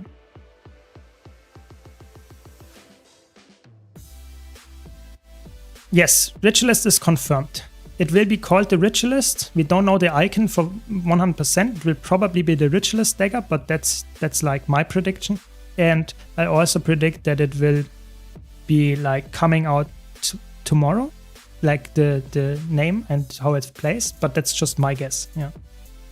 I'm playing the whole story right now. Only played the essential ones, Heart of Thorns and Path of Fire, but Neverling Worlds, Iceblood Saga. Good thing is I'm replaying the story and unlocking achievements and doing legendary trinkets. Perfect, you know, that's the cool part about the Return to achievements. That's really, really good to get the legendary trinket for just playing the story. It's really nice, yeah. Love the idea and design of Holo, but I hate how reliant it is on kits. Yeah, I think Holosmith, if you play Holosmith without kits, you are like doing something wrong. Holosmith is like the engineer spec where you can't make it like really without any kits. It really feels bad without kits. That's a little bit sad, but it's the core mechanic of engineer after all, you know. That was why it doesn't have a weapon swap. You know, that would be the same if you would say, I play Elementalist, but I only camp fire, because I never go to all my other 3 attunements. I still don't have a weapon swap, but I only have 5 weapon skills. So there are some builds, don't get me wrong, that nowadays use only the Inferno trade and camp to fire, but it's like leaving away like 75% of your profession mechanic. And that's the same for kits. Kits were like always in mind for engineer to be an important part. And Holosmith brings that to the like maximum for sure. Welcome, Tsar. Welcome, welcome. Next stream, his favorite build will be the 4-kit Condi Quick Scrapper? Yes, exactly. That will probably be the case. I have to look into that further. Maybe I will try hard at next stream. Yeah, good point, good point. When I play Holosmith, I don't use any kits because I find the most fun. All Forge and Holo skills. Yeah, it's the sad part is you can do that, obviously. You can do everything in Guild Wars 2 with the builds. But it will probably not work out as well if you would put in some kits, and you will probably perform better when you would do that. But like I said, everyone should play the game if they enjoy having fun without kits on a Holosmith. Sure, go for it. Just don't expect you to get into the tryhard groups where you have to get like 40k DPS, because without a kit, you will probably not reach that number. Just saying. But if you have fun, sure, go for it. Go for it. That's the most important part about Guild Wars 2, is always like trying to have fun without being offensive or toxic to anyone else. That's how you should play the game. If you have fun playing some suboptimal build, sure, go for it. But don't grieve people by playing, for example, say I'm the healer and play soldier stat and don't heal anybody. You know, this is not nice. But if you play a DPS build that has slightly less DPS, but it's more fun to you, sure, go for it. No one cares. At least in the groups that I would join. Yeah. I felt that with engineer in general, kits kept me away from it before mechanist. Yeah, I mean, that's a fair point. You know, mechanist makes the class simpler to play. And in my opinion, that's good enough. I think it's fair if you want to play a class, and if you say, okay, the kits is not for me, yeah, maybe then play a different class. You know, you don't have to play all classes if some classes are not for you, sure. But if you, for example, if the lead specs like mechanist and stuff change things up in a very nice way, I think, and then people that never played engineer before because they were too afraid of the kits or something, and now you play mechanist, that's amazing. You know, that's how it should be. Elite specs should change the class in a way that people actually still enjoy the core class if they enjoyed the core class, but they bring up in the new Elite spec also new players that never played the class before. It's amazing. That's perfect. That's how we want to have it. So I'm really hoping that all the new Elite specs will have the same. And I think Troubadour guarantees that. I think Troubadour for sure, and probably even the Gale Shot. I'm not sure about the Luminary yet, but probably also somewhat nice. I literally just choose my profession based on the theme. Had to be Rev. Basically a Dark Knight that channels the dead for power. Yeah, I mean, I think Revenant for class fantasy is my favorite, second most favorite spec. I think the Mesmer is a little bit more on top of that because I really like the idea of mind magic. I really think that's really cool. But after that, the Revenant, like summoning legends from the past, that's really cool to me. I really like that idea as well. Turret Holosmith with burning on water field explosions. Oh, that's a cook. Yeah. Good one, Frederick. Good. How valuable is Condi Reaper and other content besides PvP? It is really good in PvE.